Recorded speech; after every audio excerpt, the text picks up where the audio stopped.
All the arts, whether it's painting, drawing, singing, every instrument is all creative writing. It's all super important for us as humans to be able to express through music. And part of learning to express is also just learning and listening to other people's expression of the art. I like to sketch and I like to draw, and I just like to draw like random things. I like how we have multiple things to do. We have all the materials we need. One of the things that I really love about getting to teach music here at the middle school is getting to see the kids grow from 6th through 8th grade. We're one of the few subjects where we really get to see them evolve over time and how they become the great human beings that they're going to get to be before high school. I like working with robotics because you can make a lot of things. Cause like some kids, like they don't know how to make things, and like I don't know how to make things. So then robotics like helps you like expand your creativity. Yeah, that's why I like doing robotics. But I think one of the things that people kind of lose sight of is that artistic skill like this and creativity are things that can be learned through practice and instruction. It helps with fine motor skills, which can help you in your daily life. It helps with perseverance, working through issues as you're creating your art. It helps them build confidence in themselves. With arts, we are so lucky to be able to teach children how to express themselves in a healthy way. A lot of students find our place is a very calming and safe space in their school day. I like art because it gives people another way to express themselves. I really like the tones and the beats of the music. You can feel the music of everybody playing during concerts and the energy. The arts are so important in schools because it lets our kids use their brains differently than in any other class. Mainly with being in part of arts and stuff, I've been able to put a lot of time and stuff towards it. So really work on like time organization and development process and stuff like that. I've been able to take that practice and that effort that I put there and hard work and stuff into other aspects of my life through academics and just otherwise piece of that aspect of things. Same thing with like hands-on and like working creative skills and stuff through robotics and like my life through theater and stuff. Have been able to really propel me forward through my future education stuff that I do through engineering.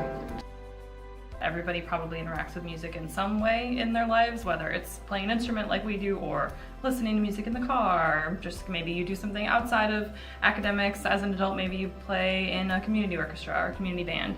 And so we try to emphasize that everybody can get something out of an experience like being in music in school, even if their end goal isn't to be like professional musicians like us, that they can still use it as a way to either have fun or meet people or just have an enjoyable part of their day. I just like the sound of the music. Arts are important because it's all in the world around us.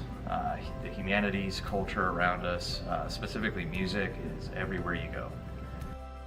I like the sound of music like how Anna does. I like how calming and relaxing it is. It's very soothing for me and for my family. They're always like enjoying me playing music.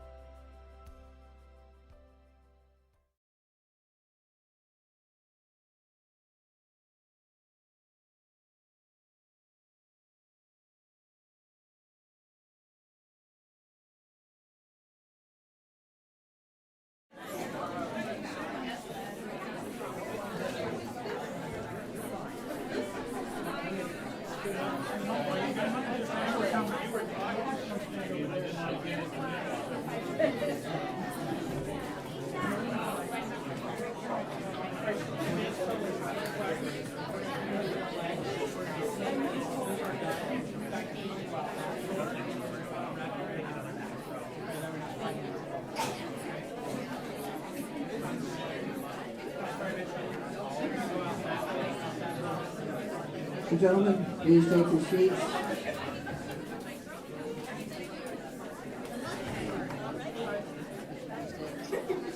Speech, the meeting is about to begin.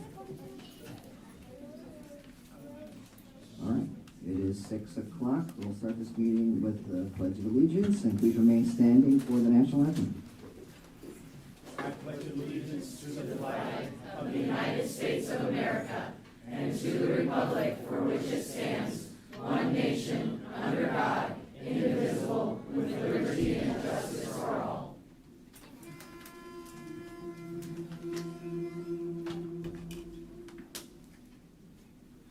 Oh, say, can you see by the dawn's early light what so proudly we held at the twilight's last gleaming, whose broad stripes and bright stars through the perilous fight o'er the ramparts we watched were so gallantly streaming, and the rocket's red glare, the bombs bursting in air, gave proof through the night that our flag was still there.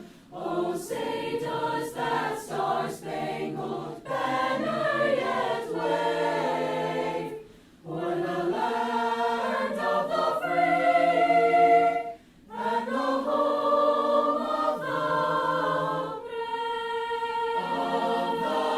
brave?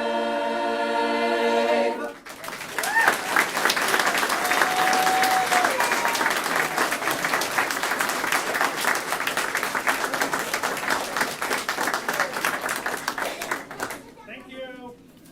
Director Teskey, thank you. Students.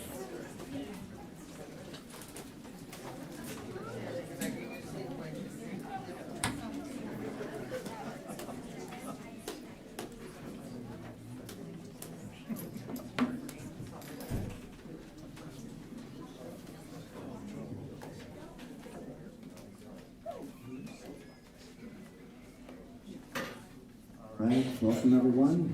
Today is Thursday, September 11th, 2025. Welcome to tonight's meeting, where our mission is, the mission of Bettendorf Student School District is to inspire, empower, and unite our students as a community of learners in their pursuit of excellence. Do you have a motion to approve the agenda? So moved. Second. Roll call. Director Castro? Yes. Director Chippy? Yes. Director Larkin? Yes. Director Lynch? Yes. Director McGivern? Yes. Director Smith-Pace? Yes. Director Smithson? Yes. Motion carried 7-0. We've got 320 from 01. Remember at spot?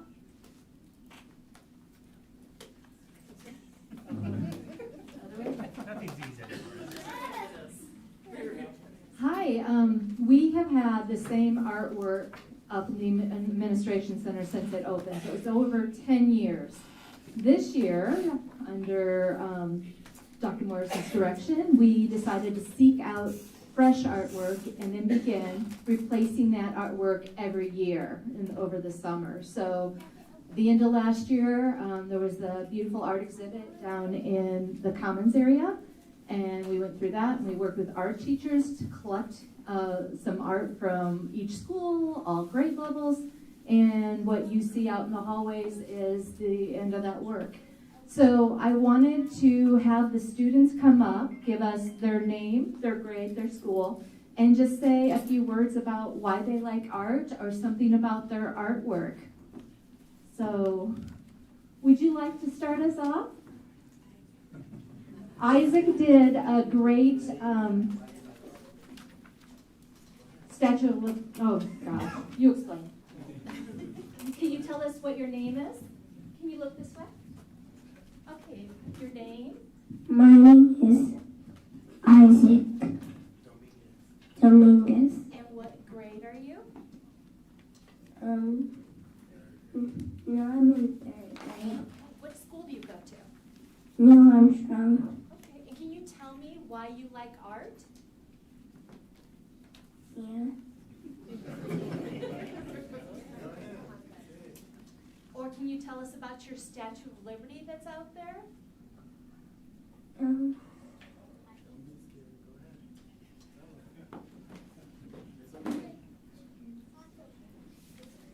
like art because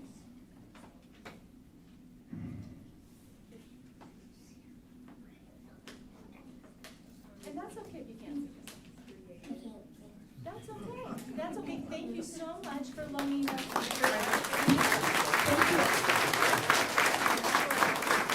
To our board members, you have the program for the art gallery walk. So as students introduce themselves, you have a picture of what their artwork was as we follow along tonight.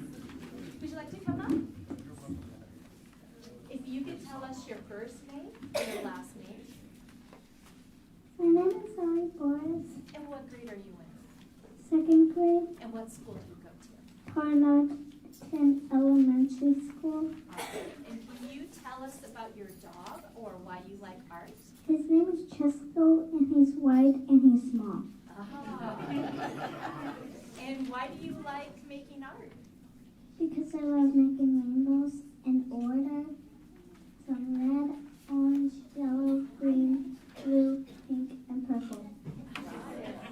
Thank you so much. You're welcome.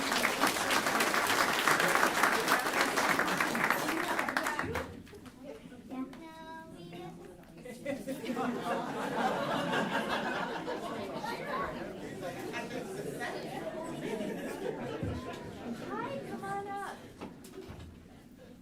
Thank you. Can you tell me your first name, last name? Bailey, And what's your last name? Limble, And what grade are you in?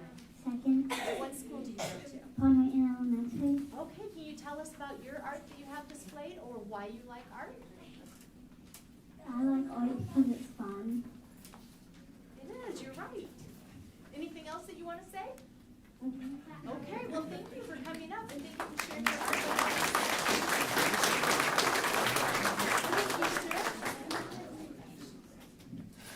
First name, last name? My name is Michael Witt, and I'm in 6th grade now, but I was in 5th grade. Okay, what school were you in 5th grade at? Grantwood. Okay, can you tell us about your art?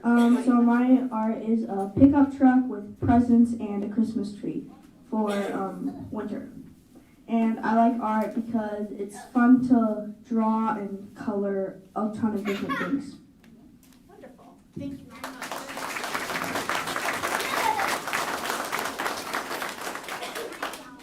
Do you want to come up? Thank you very much. First name, last name?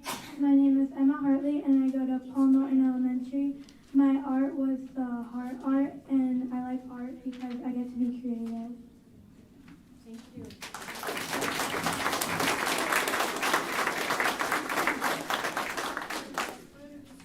Do we have other artists that want to come up? Come on up. Thank you. Hi, I'm Amelia Briggs. I went to Hoover in 5th grade, and I really like art because all the teachers are really nice.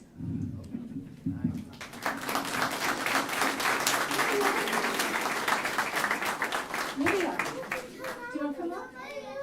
Yeah. Yep.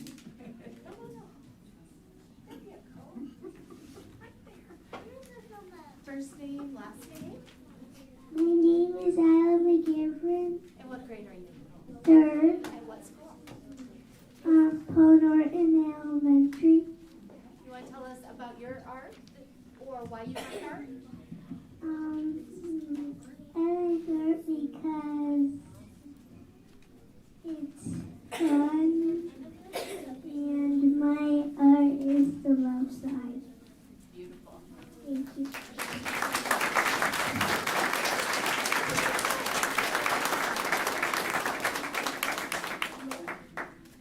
Anyone else want to come up?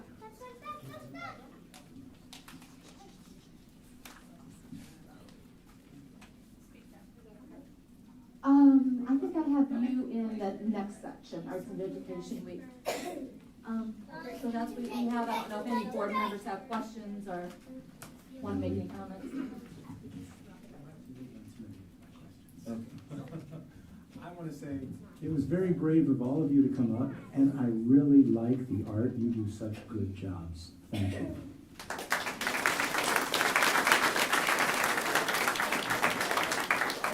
I'll also add a special thank you to all our artists and a special shout out to one artist in particular. Great job. All right, 3.02. That's Jamie. Thank you for all our parents and family members that brought your artists tonight. Yes, thank you so much for sharing your talents with us.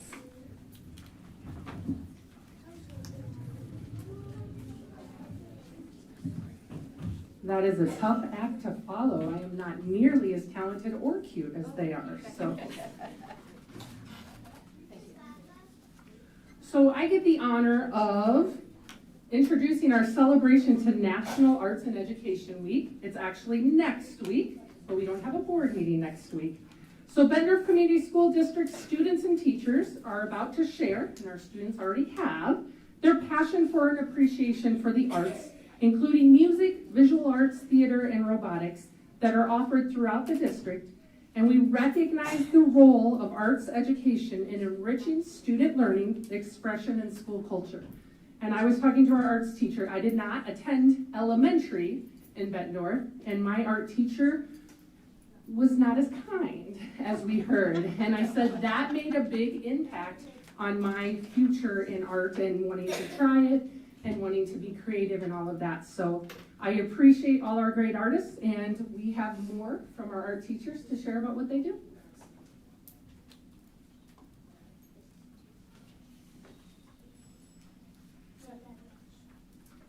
Good evening, members of the school board, administrators, and community members. Thank you so much for having us. As the K-12 art team in this district, we are honored to be here tonight to celebrate an incredible student artist, their creativity, growth, and the meaningful work they produce every day in our classrooms. We're thrilled to have the opportunity to showcase their talent through the displays in the Administration Center and through our annual calendar. We hope these platforms continue to offer students a meaningful presence and a strong voice in our community. My name is Megan Purcell, and I teach at Hoover and Mark Twain Elementaries. I'm proud to be an art teacher in this district, a job I love deeply and take very seriously. I'm here tonight to speak not just as a teacher, but as an advocate for every student who finds their voice, their confidence, and sometimes even their future through the arts. Next week marks the National Arts and Education Week, a nationwide celebration of the essential role the arts play in student learning and development. It's a time to reflect on the arts, how the arts build more than just skills. They build confidence, connection, and a sense of belonging. And yet, as we prepare to celebrate as an art team, we'd like to also acknowledge a gap in our own district that makes this celebration feel incomplete. Currently, many middle school students are being turned away from art, not because of lack of interest, but because only one teacher remains, where once there had been two. We respectfully urge district leadership to prioritize hiring a second art teacher to fill the vacant art room, restoring the long-standing two-teacher model that serves for students for decades until the recent departure of a valued colleague. Reinstating this position is essential to ensure that all students have equitable access to the artistic and educational opportunities they deserve. Art isn't an extra. It isn't a luxury or an elective that's nice to have if there's room. Art is essential. For some students, it's the reason they come to school. It's how they process trauma, build confidence, and discover talents they didn't know they had. It supports mental health, it improves academic outcomes, and it creates the critical thinkers and innovative problem solvers that every workforce and every community needs. I've seen firsthand how a shy student who barely speaks in class lights up when given a paintbrush. How a student struggling with anxiety finds peace through clay. How a young person feels unseen begins to feel seen through their work on the page. These moments matter. These students matter. And their access to a full, equitable education, one that includes the arts at all levels, matters. So tonight I urge you prioritize filling that middle school void. Ensure that our students aren't denied access to an education that recognizes all forms of intelligence, creativity, and expression. Let's not celebrate the value of art in theory while cutting the practice in reality. Arts and Education Week should be a time of pride, not absence. Our students are ready to create, to explore, to grow. They just need the chance. And I know we have a couple middle school students who wanted to share as well.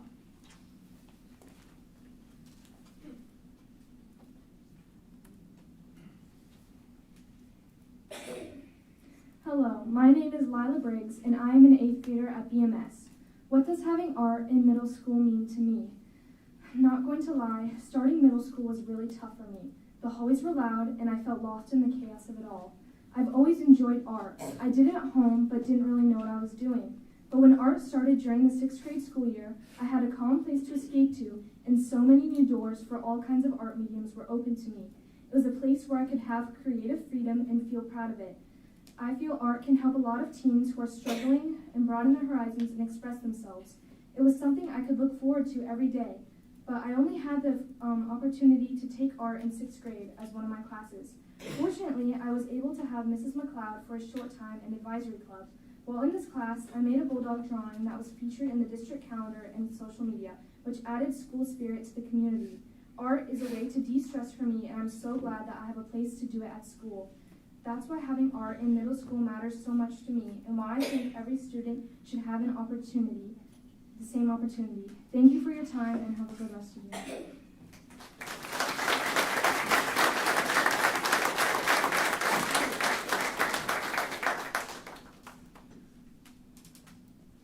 Hi, I'm Charlie Sinelli, and I'm an 8th grader at Bettendorf Middle School. And today I want to talk about why art is so important and meaningful to me. I was fortunate within my 3 years in the middle school to take art class with Ms. McLeod in 7th grade, and in 6th grade, I wasn't able to get into art class, but I was lucky enough to have Ms. McLeod in her advisory. And even though it wasn't a full class, she still gave us creative outlets. One thing I will always remember is decorating our advisory door with my classmates. We were really proud of how it turned out, and I still remember how cool it felt when the other students walking through the halls stopped to admire our work. That's something that art does. It adds to the environment. It changes the vibe of the school. It makes the place feel more alive, more creative, and more us. Whether it's a door display, a daily drawing prompt, or class projects, or a mural in the hallway, art lets us express ourselves and share a little piece of who we are. For me personally, art is an outlet art class is an outlet when things start to feel overwhelming. It gave me a break from the pressure of core academic classes and provided a space to relax my mind while still learning and creating. It reminds me that trying your best doesn't always mean being perfect, and that's okay. It improves imagination, critical thinking, and creative problem solving, which are skills that we actually use in real life. Our society is built on people who think differently and solve problems in unique ways. That all starts with creativity. So to me, art is more than a class. It's a way to express myself. It's a break from the pressure. It's a way to feel proud of what I create. And sometimes it's the one place I feel like I can truly succeed. It brings life to our school and gives every student a chance to shine in their own way. That's why art matters to me and why I think it should always have a place in our education. Thank you.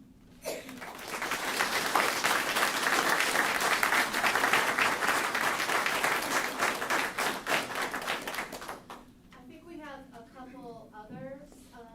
Would you like to come up and talk about vocal music? And then I think we had a couple theater students, maybe? Theater director. Theater director, awesome, yeah, thank you. I might steal one of your students' friends. Perfect, go for it. Good evening, my name is Trent Teskey. I serve as the Director of Core Activities at the high school here. A colleague, Caitlin Skillett, who recently was hired, we're very excited to have her on. We are very busy here in the fall here at the high school with all music activities. We've got all state rehearsals starting up, and in the choir side we have 25 students in the process of auditioning for one of the highest honors top high schooler can achieve. And the instrumental side, I think there were about 31 students auditioning in October, so they're beginning their processes there. I'm missing show choir rehearsal right now. Thankfully, again, I have a colleague, Caitlin Skillett, who's running that right now as we speak. So show choir is off and running. We started with choreo camp in August, and that goes all the way up until January, February, March when we have our competition season. So that is off and running. Opus Honor Choir is another honor choir for just 9th graders. It also is down at the middle school with Ms. Rosales down there at the middle school, so we work together to get those students prepared. That's kind of a quick turnaround with auditions due not this week, or not next week, but the week after. So we just submit those recordings. So other than that, we have 3 high school curricular choirs that have started off the year, and we're excited to get ready for our first fall concert in October the 13th of Monday. So we're very excited about that. So if there's any questions, that's all I've got to say. Thank you. Thank you.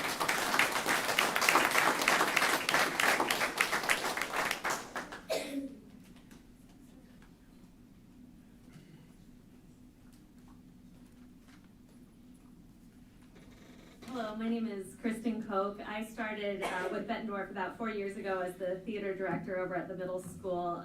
It's one of my passions. I got into it because of a teacher who brought a community of kids together who were floundering and made beautiful things happen in our school.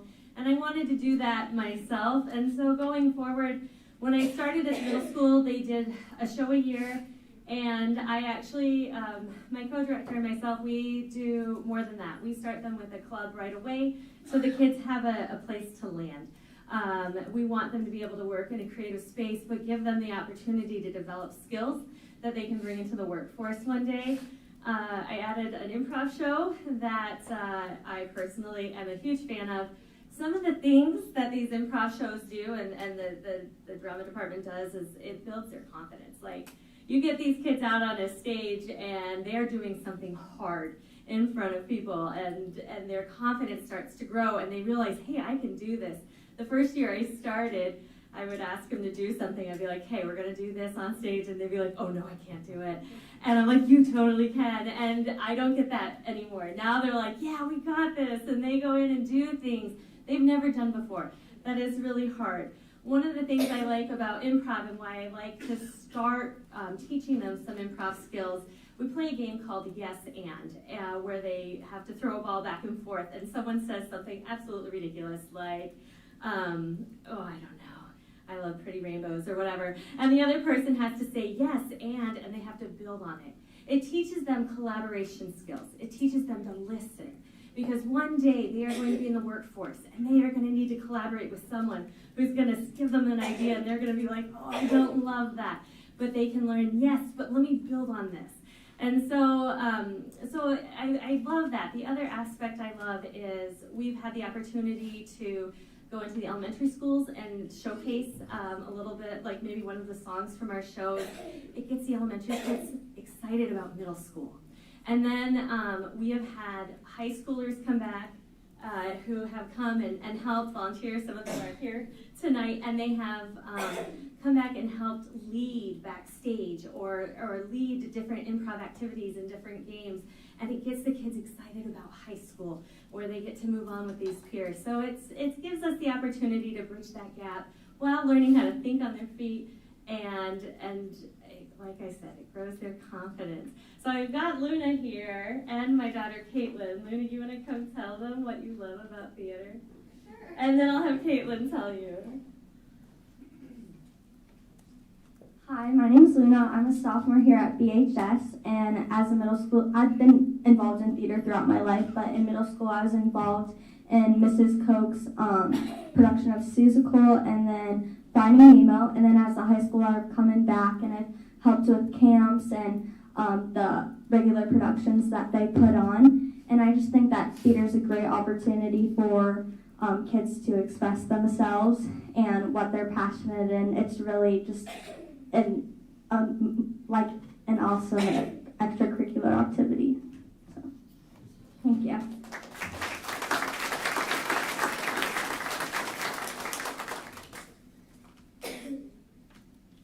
Hi, I'm Caitlin Koch. I'm a freshman here at BHS, and I did drama club all 3 years in middle school, and honestly, it was my absolute favorite part because it was just a place where I could get away from stress, or if I needed a break, I could always go to drama club, and I could count on there always being friendly faces and always having friends.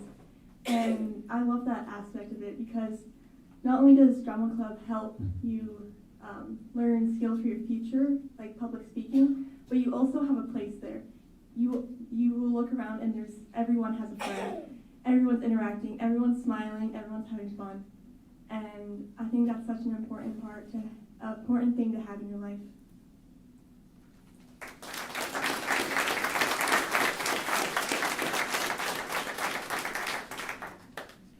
Do we have anybody else that wants to speak on this topic?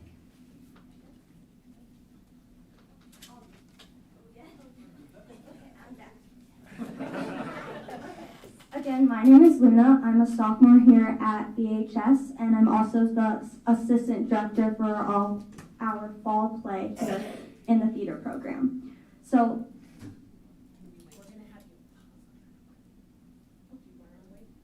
let's wait Let's wait, until. let's wait till we get to that other part. Please, Luna, I do want to hear it. Yeah. We're just gonna give you a chance to do it at a different time, okay? Okay. Thank you. Thank you. Thanks. Okay, before we move on to the next one, those parents with young children, this would be a good time if you want to excuse yourselves, or you can stay for the whole meeting, up to you.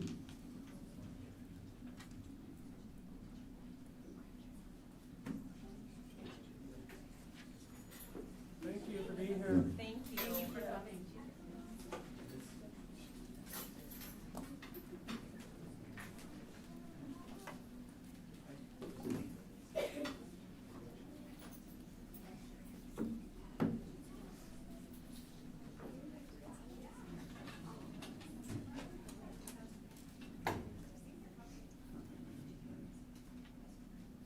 All right, 3.03, Officer Salisbury, are you going out?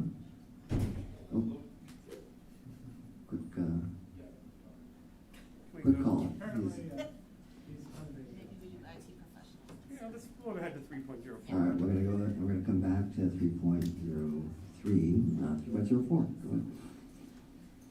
So as we get ready for next week, which is IT Professionals Day, I would be remiss if I did not acknowledge and recognize our small but mighty technology team led by our director, Ben Reller, and his incredible team, Kevin Salins, Jen Gallagher, Shelly, Luke, Mario, Dalton, and Crystal. What they do and accomplish on any given day is heroic at best. When we think about the 4,000 plus students and this approximately 650 staff that we have, and that team supports all of us and all of the devices and all of the technology and our networks and keeping us safe from cyber attacks. It's a lot, and they do it with grace and professionalism and the utmost positivity. So a big shout out to them and the work that they do. You as a whoever is left at that part of the meeting will get to see a little bit of an insight in just in a summer what they've accomplished in that department to ensure that we were ready to go for the start of the school year. So with my deepest appreciation, thank you to our incredible technology team. All right, are we ready to go to 3.03? All right. Yes. If you get another call, just give it to Dr. Champion. I think he might be able to take care of it for you. Well, that's the nature of my job here, is that I respond to everything all the time. So thank you for the invitation for this evening. Hopefully I do it justice. I'm supposed to talk about safe schools, relationships and trust in our Bettendorf Community School District. I think the easiest thing for me to say is that I am the most recent, myself and Detective Brian Fagan are the most recent iterations of liaison officers here at Bettendorf. We have a many decades long relationship between the Bettendorf Police Department and the Bettendorf Community School District, and I am just the most recent representative. I guess our role is most eloquently described by the National Association of School Resource Officers, NASRO. They like to say that we're more than law enforcement. We also add the roles of counselors, mentors, and public safety educators. Every piece of our job here is as important as the next, although frequently we are seen as subject matter experts for public safety and security and crisis. That is something that we obviously have the most experience at. That is something that we have the most training in. But I kind of see it as more of a jack of all trades role. As a public safety expert, what I actually have is a lot of training and access to expert resources, such as the United States Secret Service and their National Threat Assessment Center, the State of Iowa School Safety Bureau, behavioral threat assessment and management training through the Deisinger Consulting, social media and internet investigations through Be Sure Consulting, and a host of other resources. My job is to act as a conduit between those resources and that training and help support every bit of the administration and the team that I work with here in their efforts to keep this building and the district safe. One very important thing that I got to be a part of, I was merely a witness to connecting Quad City Crime Stoppers to an amazing teacher, Jamie Shands, here in the building. And what she has made an amazing way to promote the reporting of school incidents and foster the interests of students in criminal justice. All I have to do is be responsive to her needs and make sure that I respond to the students when they need to make a report or ask a question, and the school is all the safer for their efforts. We've seen an enormous change in our school building because of what those students have promoted in the building. The counseling mentorship role has its ups and downs. It can be heart-wrenching and it can be rewarding. Seldom is there a quick fix or a solid resolution. Here again, SROs are merely a conduit to professional resources. I work in partnership with administration, in-school counseling, and community resources to work problems. I have also served as a contact for students and staff for advice, encouragement, and sometimes a rebuke, whatever best fits the situation. To me, this is the core of relationship. Building solid relationships and trust, being someone that people know that they can rely on, contact, ask, and maybe even have me respond and solve a problem. Being that resource to the student body, to the administration, and working as part of an entire constellation of so many resources that want to keep our schools safe. Parents, administrators, this work that I am in has been done by Kevin Skillett and others in the administration for many years before I came here. So I'm just sort of pirating or piggybacking onto their efforts. But to me, the trust that the students place in me and the trust that this community places in me to keep this building safe is one of the highest honors. Thank you very much for allowing me to have it.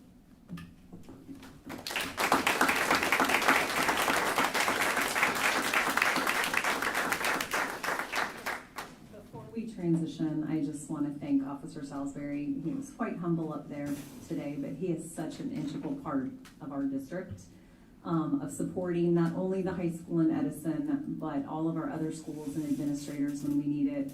We're excited to have Detective Payton as part of our team too. He just joined us this year.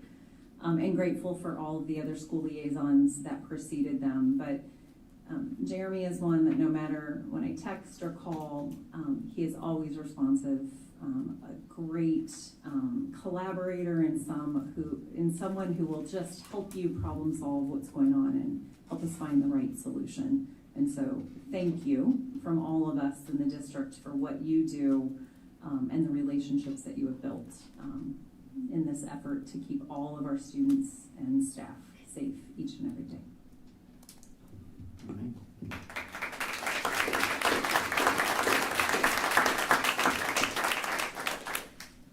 All right, moving on to 2.05, I'll take this one.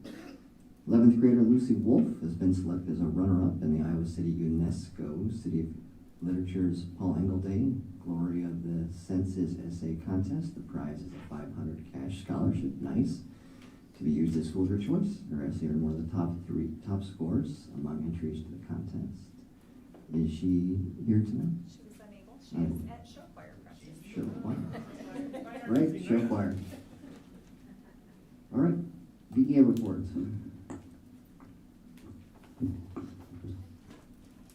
You're back. You're back. I'm a man of many hats, as my friends say. All right, so Emily couldn't be here tonight, but my name is Chertesky. As you know, I serve as the vice president of BEA, and so I'm speaking on her behalf for tonight.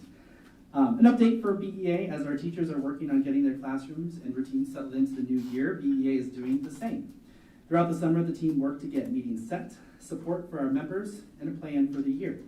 In August, we welcomed the new teachers at the new teacher breakfast to share the wonderful benefits of being a BEA member. We also welcomed all staff back at the Welcome Back celebration with a doggone good time. You weren't there, she was wearing a hot dog costume. I'm sure she would have worn it today too if she could have been here. We want to take a moment and thank BFAB for the wonderful donation of hot dogs. It was a hit. Also to BEA member and counselor Scott Schock for the assist. Earlier this month, we held our first BEA meeting for the year. We really appreciated the engaging and solution-focused conversations to continue working forward for all of this district. Building rep and admin meetings have started, and we're so thankful for both parties in each building for taking the time to meet and discuss the happenings with members in their buildings. This is just one amazing way of our organization works for members and supports the district. Emily and I attending the first Check and Connect meeting with Dr. Morrison Miley. With these discussions, we continue to work on the big picture for our community, but also digging into small pieces as well.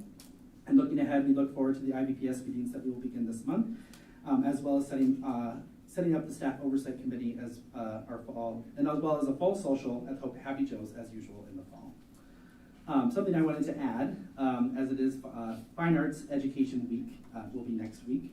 As a Fine Arts director and also as a student who grew up in the music. When I was in middle school, we learned a piece of music that was written from an African proverb. And it's something that stuck with me for the many years as now I've become a music teacher. And the text reads, "It takes a whole village to raise our children. It takes a whole village to raise one child. We all, everyone, must share the burden. We all, everyone, must share the joy." It truly does take a village to prepare these students from kindergarten through 12th grade and beyond, to prepare them for the amazing possibilities that lie ahead of them. It takes teachers, counselors, and nurses who work long before and after their contracted hours, as well as throughout the summer, preparing thoughtful, meaningful, and exciting curriculum that's both content-focused and life-focused. It takes coaches, directors, and sponsors to facilitate a passion for students outside the school day, something that they can hopefully continue to participate in their whole life long. It takes secretaries to carefully plan and organize, making sure the logistics of each day are ready to go and make it a smooth school day. It takes paraprofessionals who enter a whole new world, making sure, always ready to support students in more individualized ways to ensure all students can learn. It takes custodial staff, bus drivers, security officers, and other operations workers who work behind the scenes, ensuring that our facilities are safe and clean for learning. And it takes our administrators and board members who always find ways to improve our school system. They see the big picture, but remembering that it's a student-focused job. And lastly, but very most importantly, it takes our community to prepare these students for their journey after leaving BCSD. As a community, you too share the burden and the joy of this school district, and we ask that you invest your time into this district in the coming school year. Don't hesitate to ask to visit the classroom and assist the teacher in educating students about your own professional experiences. Attend the numerous sporting events, fine arts performances, and other activity events throughout the year cheering on our amazing Bulldogs. Reach out to our secretaries, paraprofessionals, bus drivers, custodial staff, and others who work behind the scenes and often go unnoticed. Make them feel appreciated for the work they do every single day. Lastly, meet with our administrators and board members and ask, how can I help support the Bettendorf Community School District? You'd be surprised what little things can make a big difference to our teachers, our staff, and most importantly, our students. We're excited about the future holds in this upcoming school year, and we want you to be a part of the journey. Because remember, it takes a whole village to raise our children. It takes a whole village to raise one child. We all, everyone, must share the burden, and we all, everyone, must share the joy. Thank you.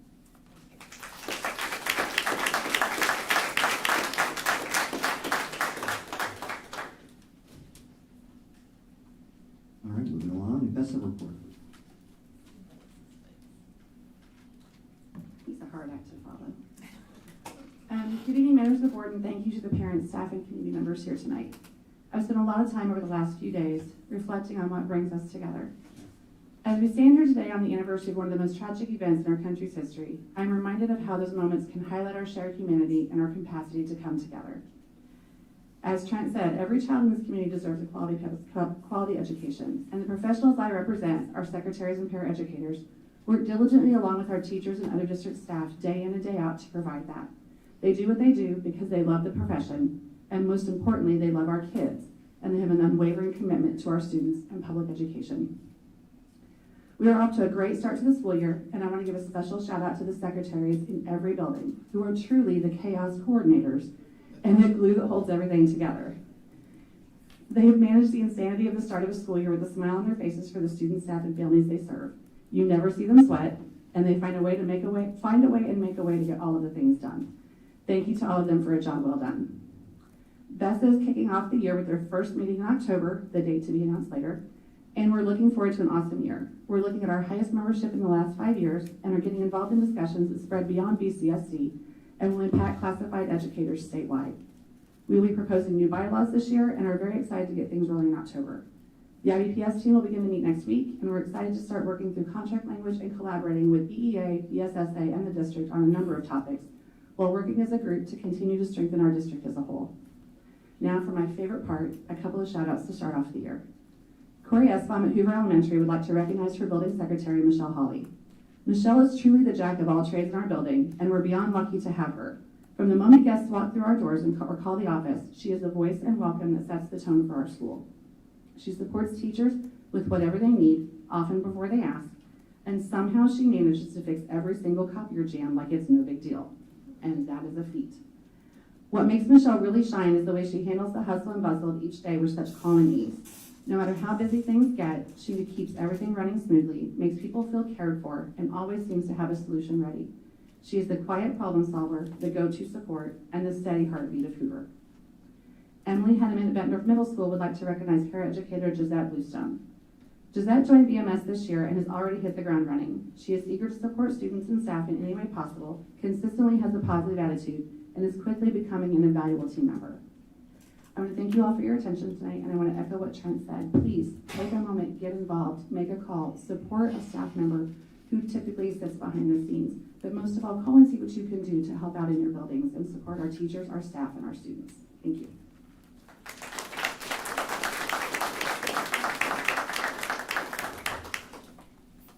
Do we have a student board representative tonight? I do not believe they were able to make it. Okay.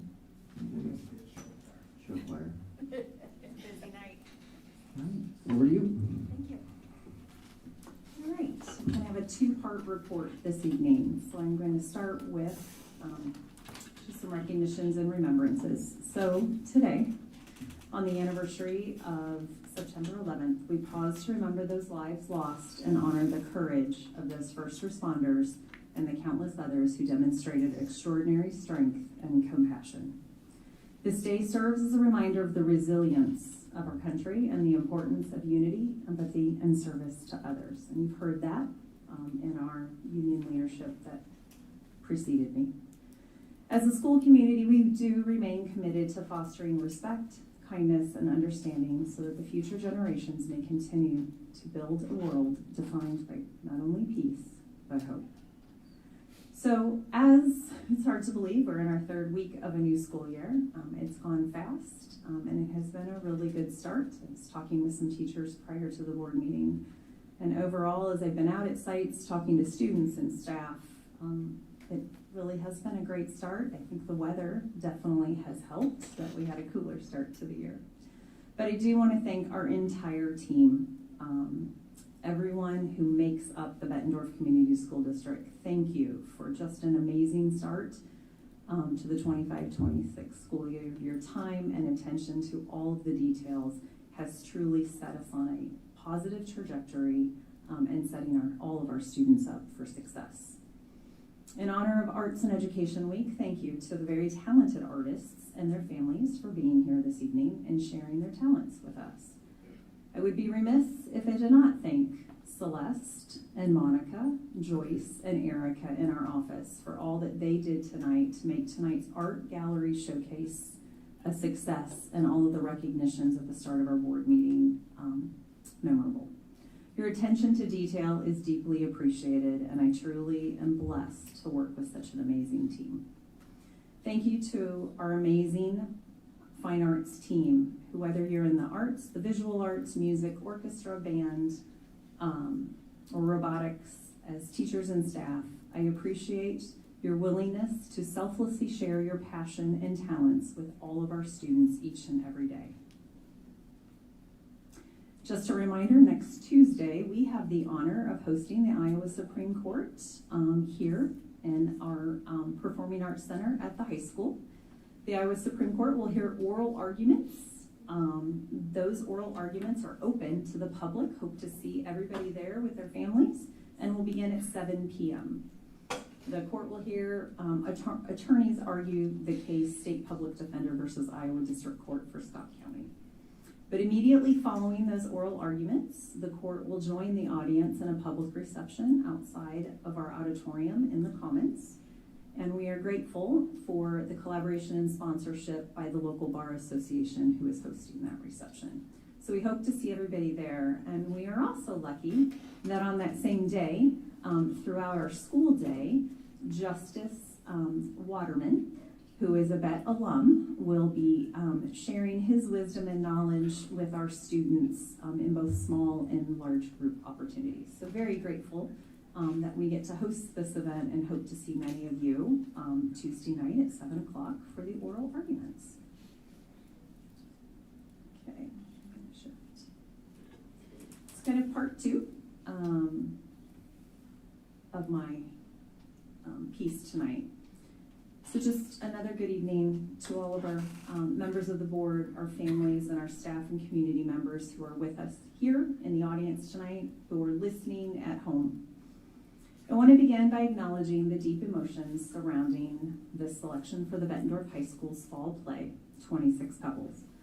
Recent communications in our community have raised concern, and I want to address those directly while also clarifying why this play was chosen and the educational value it provides to our students. I had the distinct privilege of speaking with Eric Ulola, the playwright, this morning with our high school principal as well as our drama director. He was amazing to talk to, very generous with his time and patient with our questions. It was a lovely conversation. First, what this play is and what it is not. 26 Pebbles is not a graphic or sensationalized depiction of violence. It is not a play that excuses or glorifies an act of mass violence. Rather, it is a documentary-style script built from interviews with Newtown, Connecticut residents in the aftermath of the Sandy Hook tragedy. The focus is not on the event itself, but on the community's resilience, grief, healing, and the ways people come together to move forward. Just as this country did on September 12th of 2001, after the most horrific event in our country's history.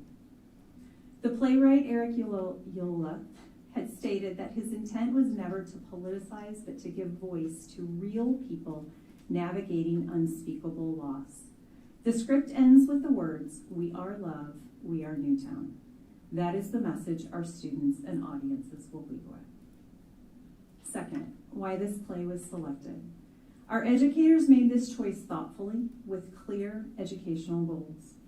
Theater is a mirror to society. It helps students engage critically with real issues, build empathy, and practice responsible storytelling. 26 Pebbles has been produced 254 times since 2017, and 252 of those times in public or in school settings, high school settings, and colleges across our country and even across the globe, including a few years ago at Pleasant Valley High School, right here in our own community.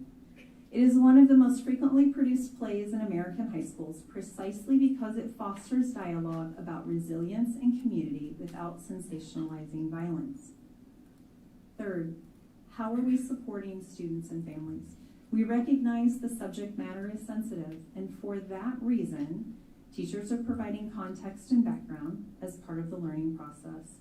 School counselors and other mental health specialists are and will be available to any student who may need that support. And families will receive information about the play so they can make informed decisions about attendance. This approach ensures that students are engaging with difficult subject matter in a safe, guided, and thoughtful environment. And finally, to our amazing community, I want to emphasize that the Bettendorf Community School District is committed to both excellence in education and to listening. We take community concerns seriously, and we also take seriously our responsibility to prepare students for the world they live in and will live in. A world where, unfortunately, they are already aware of violence and tragedy through the news and social media. Shielding from difficult conversations does not necessarily make them safer. Providing them with the tools to process, reflect, and respond with empathy does. As your superintendent, I am asking all of us, students, parents, community, board members, to engage in this conversation with respect, We can disagree of our artistic choice, but we cannot lose sight of our shared mission. And that is to educate and empower all of our students to achieve their own excellence and to support and help our young individuals grow into compassionate, thoughtful citizens. Thank you for your time tonight.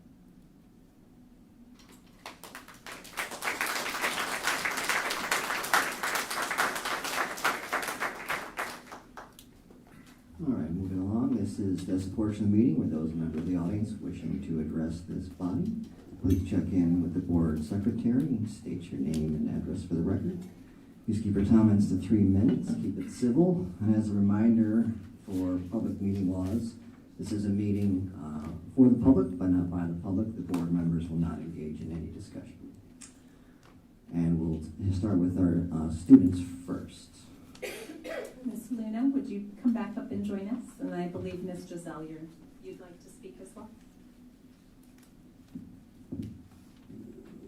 Hello, my name is Luna, and I'm the assistant director for the fall play here at BHS.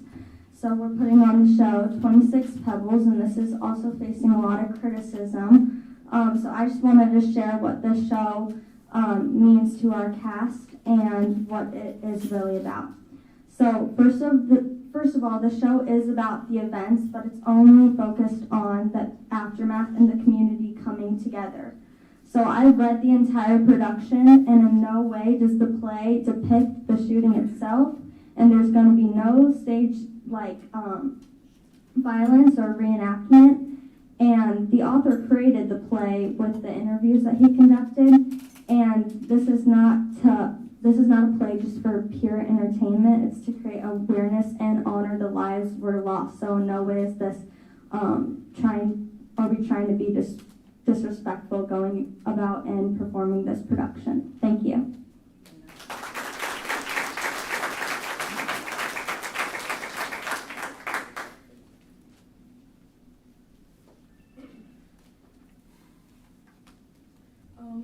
Hello. I'm sorry. I am Giselle Poole. I am a senior at BHS, and I'm also in this play. And I would also like to talk about it to add on to Luna, because we've already talked about this play is all about the aftermath. But I also would like to mention that as a nation, we love to slide things under the rug or forget or not mention when bad things happen. This is one of our biggest flaws as people. I know a lot of people are worried that that this may feel like we are reliving a massacre, but it's about creating a space for people to tell this story and ask people to do better. We must do better, and in this way, it may seem small, but it takes us to make that one step closer to change. Also, I'm also going to add on about how this play isn't about the shooting. I have also read all through it as of a couple of days ago and today, and it is predominantly about the grief and the shock that is related to this tragedy. Not only that, but the healing and the finding of hope after this awful event. Today we've talked a lot about community and how important that is for us to bring together. In this play, it also depicts that community that we find so important. If that is what you're fighting against them, by all means go ahead. Thank you for your time.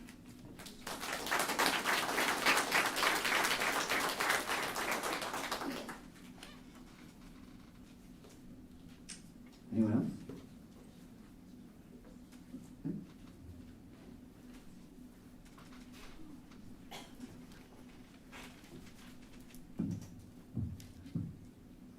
So exciting to talk in the microphone. You're not used to doing this. My name is Stacy Klingler. I'm the president of the Bettendorf Fine Arts Boosters. I wanted to share a few reflections on the arts in our school. Parents have more of a choice than ever about where they want to send their kids to school.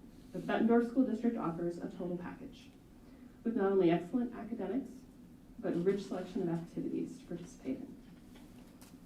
What sets Bettendorf apart is the diversity of activities offered, many of those being arts activities. And we've heard how important those arts activities are to our students tonight. It's just really been phenomenal to get to hear that. What I love about our school is that our students don't have to choose between basketball and band, show choir and swimming, tennis and theater, orchestra and soccer. They can do both, and they can do more if they can fit it in their schedule. I love that if my kid decides she wants to explore something new, whether it's wrestling or being a theater tech, she could. As president of the Fine Arts Booster, I had been surprised at how co-curricular and extracurricular activities are funded through ticket sales and concessions, fees, and fundraisers. Before I got involved, I assumed that general operating funds from school supported extracurricular activities because the fees to participate are low. But this is not the case. I think it's important for our community to understand that this variety of activities outside the classroom that makes our district stand out are only possible because we as a community, as parents and grandparents, as families and friends, choose to invest in the activities at Bettendorf. I'm looking forward to an active community participation, financial and volunteer, throughout the coming year, so that BFAB, the Fine Arts Boosters, can continue to fund the arts and our very talented actors, dancers, musicians, and of course, we heard tonight, singers.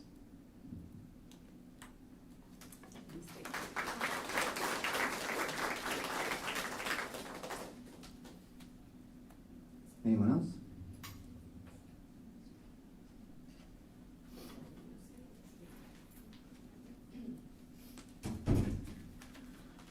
My name is Melissa Zondo. I live at 3320 Southampton Drive in Bettendorf. It's been a while since I've been in this room, since I removed my kids from the Bettendorf School District, and you would think, why are you still here? But I'm here for the following concerns. Dear members of the school board, I stand before you today as a concerned parent and someone who believes deeply that our children are entrusted to us by God. It is with that sense of responsibility that I share my concerns about the direction of some of the school's activities. Recently, a club was brought up again that I thought was not existent, that categorized students based on sexual orientation, the Gay and Straight Alliance Club. While I understand the intention to foster inclusion, I believe we can and should do so without labeling our kids around sexuality. Our children, especially at the ages of 12, 13, 14, when they're so vulnerable, deserve clubs that unite them by shared interests and character rather around their sexual categories.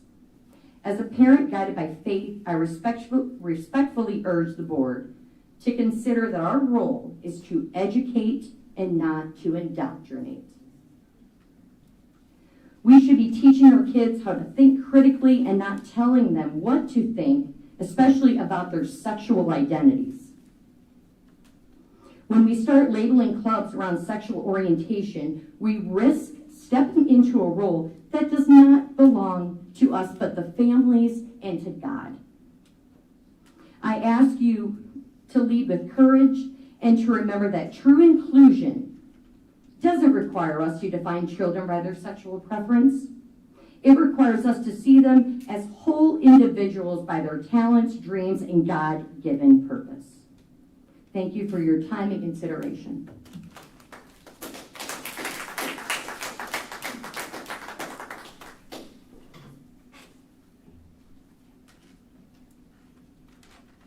Good evening. I'm Cindy Garrix, 6492 Crow Valley Drive, Bettendorf, Iowa. It too has been quite a long since I've been here. I just want to thank the school board. You guys are amazing. I know you volunteer a lot of time, and your job is so incredibly important. I understand that there are people in here that are happy with the play 26 Pebbles. However, I did take time to read the script. And it often puts a lot of blame from the person who did the shooting. It glorifies him. And in today's era, we have a young man that just shot 2 children in the Annunciation High School in Minnesota. Charlie Kirk was shot down at a college yesterday. And I think it's really, really important that we be extremely careful with our high school students because they are still growing up. They are still finding out who they are. They are still experiencing life, and they need it to be done under the guidance of their parents. My concerns with this play is that these children are rehearsing over and over these lines. They're rehearsing over and over the horror. And you cannot give a play about this without understanding the horror that these people faced. 28 lives were lost that day. And it might be 2012 when this play went on. But these kids are living it every day. I fear for my community. I fear for our children. Childhood is 18 years. It's a mere 18 years where our parents need to have the ability to love and guide their children the way they want to. I would like to see lighthearted plays, fun plays. And I believe that these types of plays, though they can be addressed, they need to be addressed in a classroom where all children are given the ability to talk and to ask questions and perhaps even have their parents there so that those questions can be weighted out with both sides. I looked at Eric Alua's Instagram page, and I do ask all of you to go to his page because Mr. Alua doesn't like people like me. He'd like me unalived. And I think that's a really sad part. And I just heard somebody giggle behind me. Death isn't funny. It's not funny. We need to be able to embrace, agree to disagree, and be respectful. And it's obvious from the behavior of some person in this room that we're not there. And that is why this place shouldn't take place. If we as adults cannot be kind, respectful, and honor one another, we have business trying to teach that to other people's kids. We're rehearsing it. I thank you for your time. Please, again, if you want his link, call me or send me a text. I'll send it to you.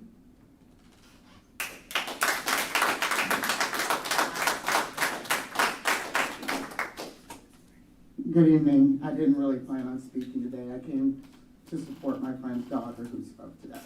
My name is Stephanie Boswell. I live at 1204 14th Street, Bettendorf. The hyperbole is insane. Nobody is trying to unalive anybody. Nobody is threatening that. And to be in a place where we expect our kids to go through mass shooting drills, but it's not okay for them to learn how to grieve and how to persevere and how to move forward. Seriously, be for real. Thank you.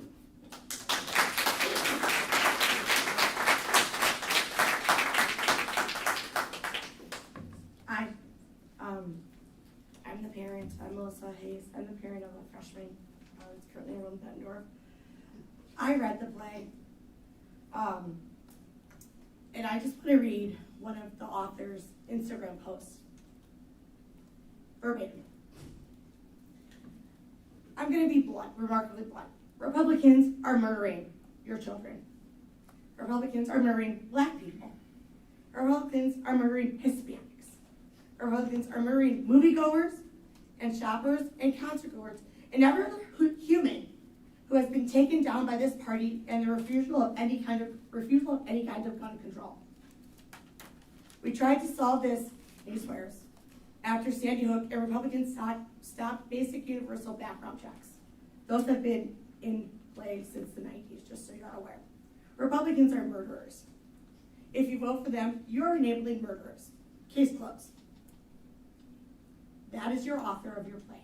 There are multiple posts like this depicting half of the community as Nazis, murderers, instilling violence.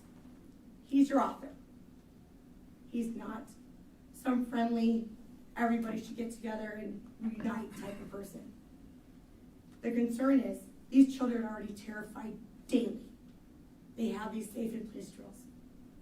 When my older one told me about those, my heart broke. I had no idea what those were. I didn't have those in school. And the concern is with this play. While it does not depict the act, again, I've read the play. The blame is not put on the shooter at all. It is put on the individuals of that community and how they failed him.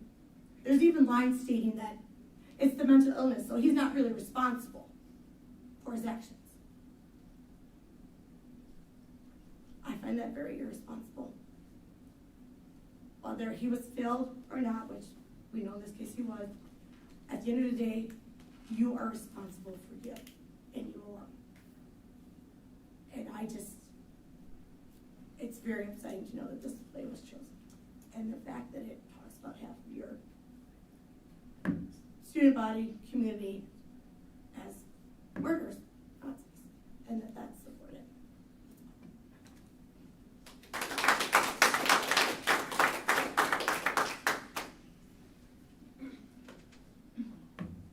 Hi, my name is Jill Ferrix. I first wanted to say thank you to the members of the board whose terms are ending.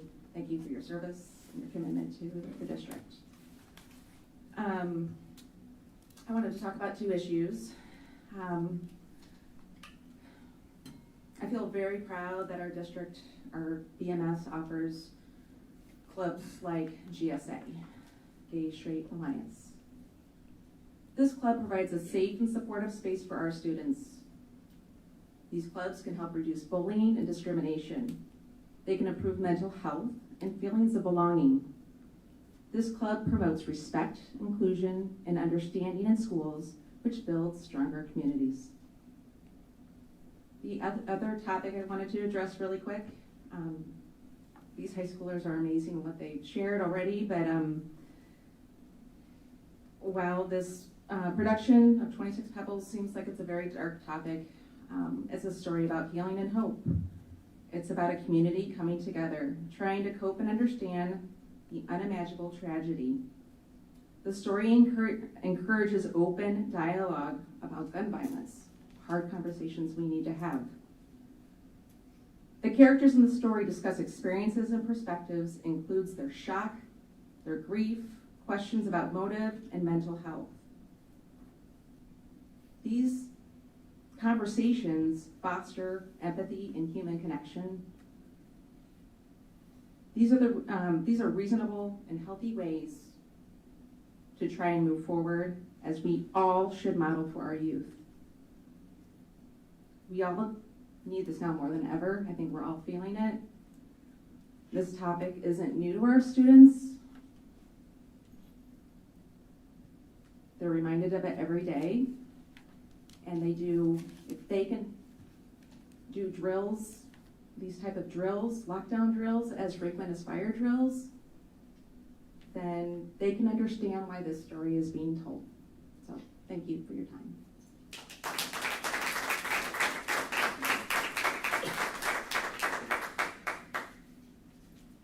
Hi, my name is Joshua Hayes. I live at 3942 Rolling Hills Drive. I just want to take a minute. For the kids that are in the room with me, believe it or not, I graduated high school in 1998, having never had an active shooter drill in my entire life. I was a freshman in college at Buena Vista University in Storm Lake in 1999 when Columbine happened. My oldest daughter was an elementary student when the Sandy Hook shooting happened. It wrecked my entire world. Granted, at this point in time, I was in my 30s.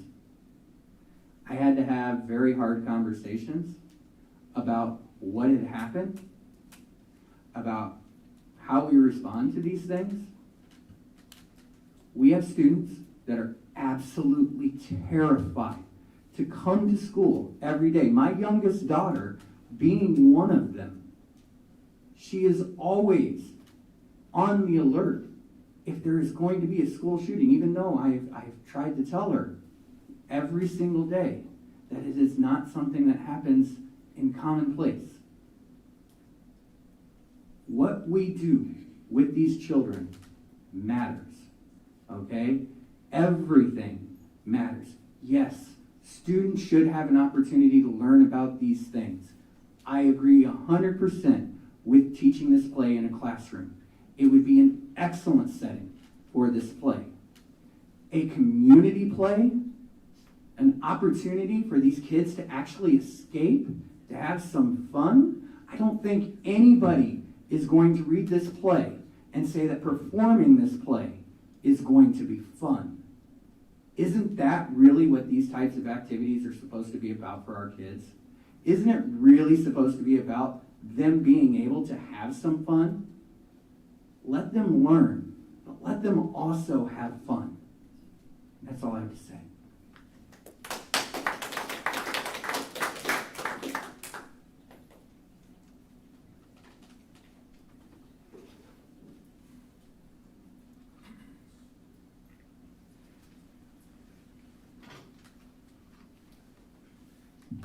My name is Kurt Whalen. I'm 5909 Jaybird Circle. I'm here on behalf of the Scott County Republican Party as their vice chair. I was given a bunch of information from the people I represent in regards to this play, 26 Pebbles, and I want to clear up a few statements that have been made about it. Number one, the statement was made as a documentary style play. While it is true the author did do interviews with the Sandy Hook victims and their parents, the words in the play are not directly from them. They are conglomerates of all of this testimony. So let's clear that up first.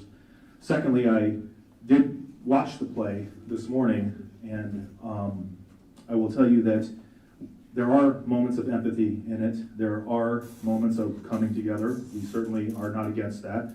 There are plenty of opportunities in the play for fine arts students to exercise their skills as artists. We are 100% for that. The problem is with the content of the play in regards to the empathy. It is empathetic towards the vicious murderer, Adam Lanza, who killed those 20 people and those 6 people, including his own mother and himself.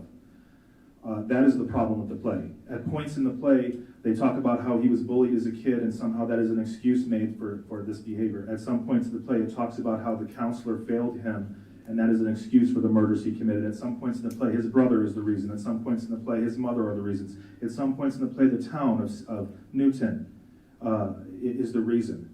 Those are not the reasons anyone should kill anyone. We are all for dialogue. We believe this play is against the understanding, and it's missing the part about the actual murderer who killed those children and teachers.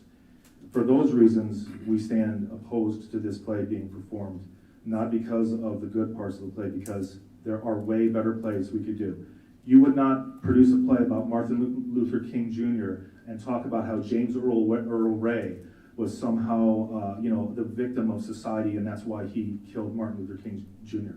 You would not produce a play about the 9/11 events and then talk about how the terrorists were justified in the murder of those American citizens.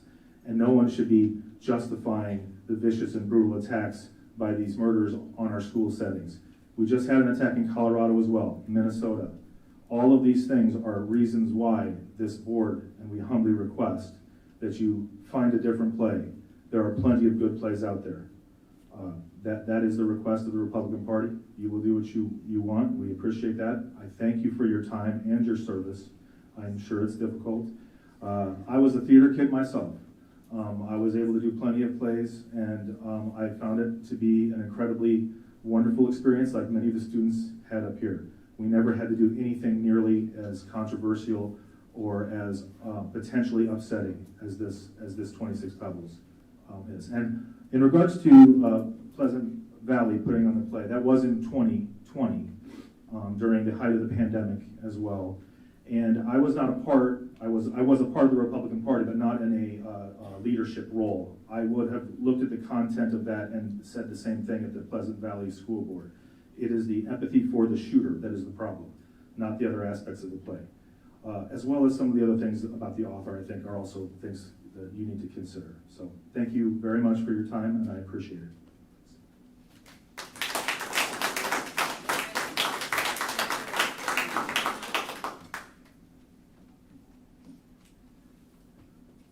All right, thank you very much, members of the community. This is a part of the process, our process and how we do things, so thank you for coming out and honoring us with your presence. Moving on to the consent agenda, do we have a motion? I will make a motion to approve the consent agenda as presented. Second. Roll call, please. Director Champion? Yes. Director Martin? Yes. Director Lynch? Yes. Director McGivern? Yes. Director Smith? Yes. Oh, sorry. Director Smith? Slow it down. Yes. Sorry. Director Castro? Yes. Motion carried 7-0. All right, 5.01, City of Bettendorf. So tonight, we have members of the committee that is working with the city of Bettendorf and their referendum for the new police station. Dr. Jim Spellog is here, former superintendent in Pleasant Valley Community School District, and now continues to be quite involved in our community. So thank you for being here. And I will let you introduce your other committee members. Thank you to the board for giving us the opportunity to visit with you about this important issue that will be in front of our community on November 4th. With me this evening is Ann Kapler. Ann is in the Bettendorf Hall of Fame. Jim Richardson, longtime community member, and the fourth member of our team, our advocacy team, is Pat Eichenberry, another Bettendorf Hall of Fame individual. As hopefully this presentation comes up, what the city of Bettendorf can do is provide information, but they cannot take a position. That is the right and proper role that they have to face. And we believe that the importance of this issue demands advocacy.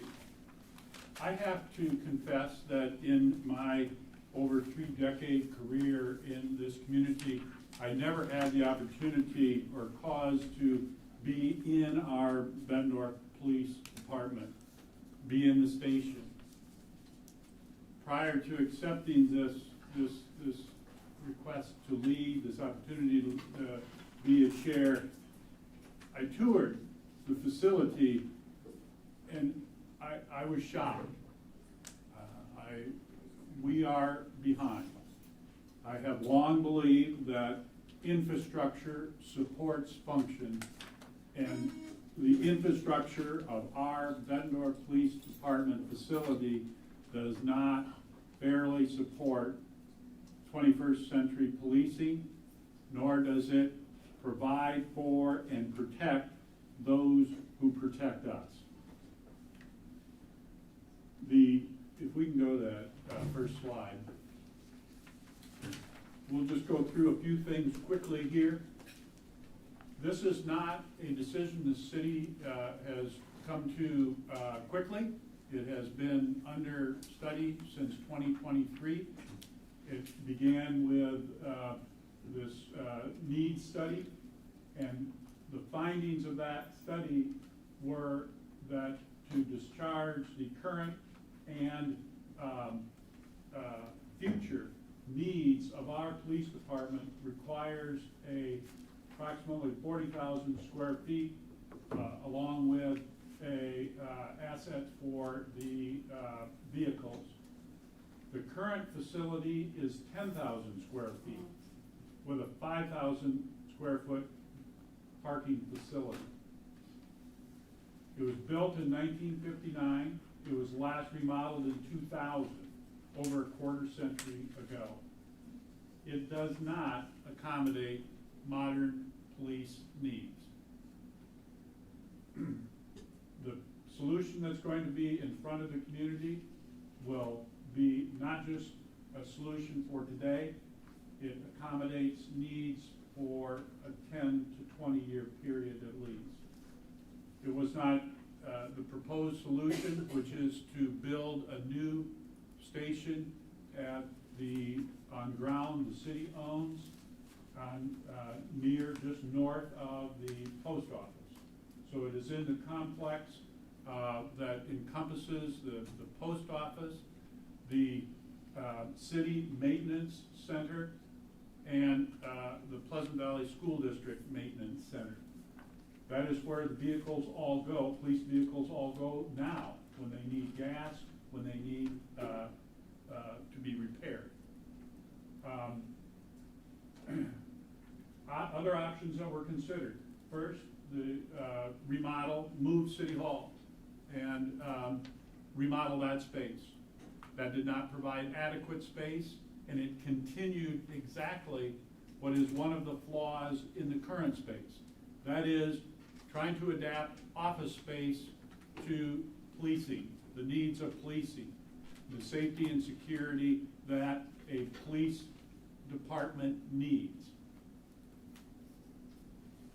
The other option that was looked at is the building, I believe it's a Genesis building near the Y on Devil's Glen Road. That proved to be, with purchase costs and remodeling costs, prohibitive as an option. And it was, again, trying to repurpose a space not designed for public safety, fitting a square peg into a round hole. If I could have the next slide, please. Oops. So we want to focus on a couple of key pillars here as to why we believe this is such an important issue. The first pillar is public safety. That is the responsibility, the first responsibility of any municipality, is public safety. We believe this enhances that with a central location as the city has developed across the last several decades. It is beneficial to school security. It greatly enhances all aspects of police work. One of them that I was most shocked with in our current facility is the handling of evidence, how that has to transpire and where it is stored. It is shocking. It improves safety and security for all involved. It supports workflow efficiencies. Let me give you a quick example. An officer right now, for them to outfit themselves for the day, they have to go to 5 different locations to get, in one spot is their camera, and another spot is their weapon, and it's just back and forth that way. That is a waste of time. And it comes as no surprise to anyone that the pool for individuals wanting to pursue law enforcement as a career is not growing, it is diminishing. And it is important in this critical job that we are able to attract bright, talented men and women. And right now, in the competitive environment that is presented to us in our quad cities for those positions, our facility does us no favors. It works against us, not for us, in both attracting and retaining. The next important pillar is represents an investment. A great concern I had when I did what I used to do in my career was an attitude of it will never happen here. That is the most dangerous of attitudes, the most dangerous of attitudes. And I fear in our community, well, we're doing fine. Things are fine. Why do we need this? Why do we need this? Things are fine. And the inclination to kick the can down the road. The problem, we are not doing fine, and the problem is not going to go away. And if we ignore it, all we're doing is adding to the bill. Yes, this requires an investment of each of us. The median, the average cost home or assessed value home in Bettendorf is $325,000. That home will need to invest $100 a year to support this. You can do the arithmetic for your homes. So yes, we have always, it is important to be respectful of the fact that we as a school district, city, we don't make money we spend other people's hard-earned dollars, and we have to be respectful of that. And we believe that this is an investment, a respectful and wise investment of those hard-earned dollars from each of us. It invests in our officer training and modernization of the police force, and it is designed to not just handle needs today, but in the future. If I could have the next slide.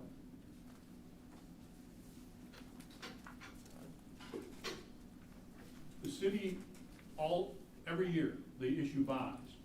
They issue bonds to build roads, build bridges, all sorts of things. They can't, by law, issue bonds to build a police department or a fire department because by state law, it is not, for whatever reason, designated as an essential purpose. That's just the truth of the law. I don't understand it, but that is the reality we face. So the only solution the city has is to go out for a referendum, and that referendum requires a supermajority, 60%. And that is why it is so important. That's why we're here. Because it's easy to point and say, public safety is the police officer's job. That's their police department's job. No. Just like in school safety, we all have to stand up and play a part. So too, it is in community safety, and this is our opportunity to stand up and play our part. So we can reach that 60%. It's a big hurdle. We have, this is, Estes Construction has assumed it is an at-risk construction project, which means if it costs more than $27 million to build, Estes Construction has to eat that. So it is not going to go over that $27 million that the bond referendum is for. Next slide, please. We've talked about where it is. We've talked about the cost of it. There was a community survey done that we think gives us a toehold to move forward. And we are here as the Yes to Public Safety Committee, that we are going to organize efforts in our community to get this referendum passed, or we hope. We will do everything we can to get this referendum passed. It's on November 4th, and this is just some comparisons that show the physical facility. Our Bettendorf Police Department is 15,000 square feet, and you look at all the rest of our Quad Cities, compare populations and compare the size of their facilities.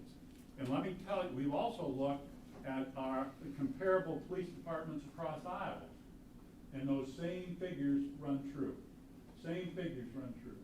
We are behind the game, and we're putting ourselves at an unnecessary risk. We're putting our officers at an unnecessary risk as a result. And it's a problem that can be solved on November 4th.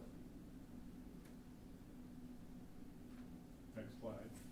This just illustrates the centrality of the new location. Next slide. I've taken too much time here. This is a schematic of it. It's, like I say, it's just north of the post office, and where it says basement up there, this doesn't dig into that ball diamond. That's just a schematic illustration that there's a basement under that section of the building, but it's not under that ball diamond. Next slide, please. This is what it is. It's a building that fits, a design that fits very well into that corridor, which again is a mix of commercial and residential. So, I mean, it's not like a towering building or anything like that, but I think it would complement the area well. I would just want Ann or Jim, anything you would like to add? I know the board has, we've probably taken too much time. It's been a long evening already. 20 years to pay off the bond. 20 years, yeah. We'd be happy to ask or answer any questions, but I just want to go back to where I started. We sincerely appreciate the opportunity to be in front of you and thankful for your support. Thank you.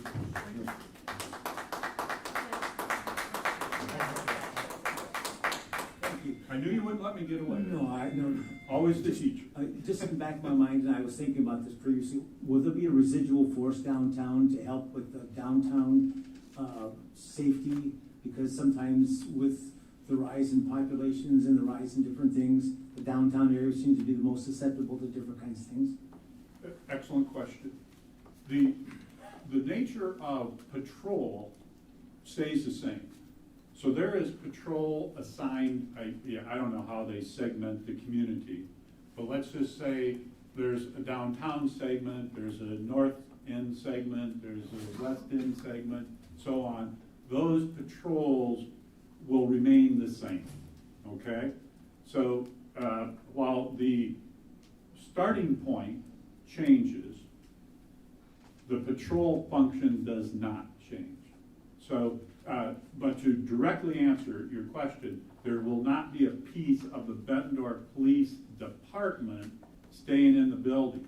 And another thing I forgot to say there is currently the police department has to use a bay of the fire department for their tactical vehicle because there's no other place to put it, which means the fire department has to displace equipment they need as a result. So, I mean, the impact of this goes past just the police department as we think about safety. Thank you. All right, thank you. I think the city picked the right team. You guys are very passionate about your subject matter, so thank you for presenting that. And we have a tremendous partnership with the Bettendorf Police Department, and we're going to support a consensus resolution in support of public safety, which I will read now. Whereas the safety of our students, faculty, and staff is essential to support student learning, and whereas the district has a long and important partnership with the Bettendorf Police Department in providing safety and security, and whereas we are supportive in strategic efforts that increase public safety resources and reduce first responder response times in our community. Now therefore, be it resolved that the Bettendorf Community School District Board reaffirms our valued partnership with the Bettendorf Police Department and their efforts to maintain and improve the safety of our community. Thank you all for being here tonight. We appreciate it. And thank you for hanging out while. Yes, Mr. Spelog, that was probably brought you back to the good old days. You're welcome to visit Meetings like that. Appreciate what you do. Thank you for being here. All right, Director of Operations. So I've asked our Director of Operations, Scott Martin, to be here this evening to give an overview of the work that was done by both district staff and some of our community partners who helped us ensure that projects got completed. So thank you, Scott, for being here. Yeah, you're welcome. I'm pleased to see you're not quite as red in the face as you were last time we saw you. Yeah, what? Not quite as red in the face as last time we saw you. I would, yeah, that's right. It's now tan. It's a scoreboard tan. Then it's a scoreboard burn. Thank you for remembering. I try to be memorable. So my stuff's not as good as, definitely not as what you just heard. But for me, this is pretty fun stuff. This is what I live for. This is why I'm here. Just want to quickly go over the projects for you and get you on your way. So we did two roofing projects, as you well remember. This put about $30,000 at the middle school and $25,000 at the high school. storm as this. It was nice. A little bit. A little temporary road. Yeah, and a couple of them. And, that we finally got them out, and, this was the last day of the project. We waited a long time to see them carrying their ladder away. So I thought that was appropriate, given what we went through all summer with rain and roofing and mess. It's done though, right? It is done. That's Yes, exciting. yeah, they're both done, yes, and cleared out. Now we just gotta pay the bill. So we have, the scoreboard, as referenced earlier, this was done the hottest week of the year, and, but the team just knocked it out of the park. And if you were at the football game, we had, that's what it looked like at the football game. Look at the difference between the one on the left, the old one. I mean, that's quite a stark difference, and it just jumps out at you. You can see it from 18th Street. And just to remind people, that was paid for through a donation. It was, yeah. As was the press box and the sound system. So, so the press box, that's the old interior. Now all those walls have been closed in so that the people that are running the scoreboard and doing the announcing have a quiet space. They're not interrupted by coaches that come in and out of the building. And I think it turned out pretty well. It's certainly an upgrade to the stadium.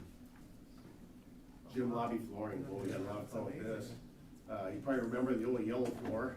That doesn't even look, I haven't been over that, it's Yeah, amazing. Yeah. I had the opportunity to walk across that, and I was shocked the minute I came inside there, because I'm convinced that floor had my scuff marks from my shoes from when I was in high school.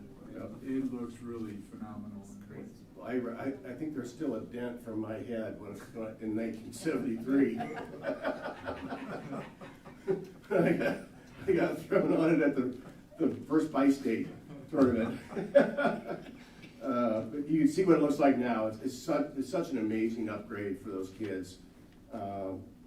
We have a little trouble with the volleyball standards, with that new thing. So we're gonna work with the metal shop to help us make some plates and covers to go over that. So it's more sightly. Those things are, I think, from 1973. Those volleyball plates, and we want to upgrade the whole thing.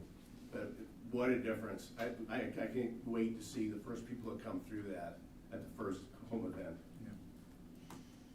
Brian, how's that do with just regular shoe traffic? Is that resilient to regular? Yes. Like Yeah. for graduation, or, well, sorry, no Yeah, more. yeah. But I mean, just regular foot traffic from basketball, et cetera? Yes, it holds up excellent. The problem that we have is that it's a softer floor, so it imprints. So we've provided some matting for the equipment that gets stored in there for basketball and volleyball. And so we actually, it's the same material. We just cut off some chunks, and so it blends in perfectly. And then it helps the equipment from digging into the floor, or settling into the floor, I should say. So we did a little bit of work at Paul Norton. We had 2 classrooms that we converted into autism rooms, and that meant taking out, there was 2 small rooms walled off with concrete, and we knocked those down and enlarged the space, and then painted, put in new ceiling and lights. And the one in the center is the one next door to it. You can see where the wall came out on the left side, on the left picture. And then the center one is the classroom that's next door to it. And then we also did 3 general classroom renovations for lights and carpeting and paint. So that the one on the right is that one of those classrooms. Amazing difference with a 2x2 tile and 2x2 lights, or 2x4 lights, but it stops the sag of the ceiling when you get 2x4. It just naturally sags, especially if you get humidity or any kind of moisture in there. Just time pulls it down. Gaga pits. There's the one on the left. That's the original one in its original location. And I threw that one in the center. The crane helped us, or the excavator helped us take that down.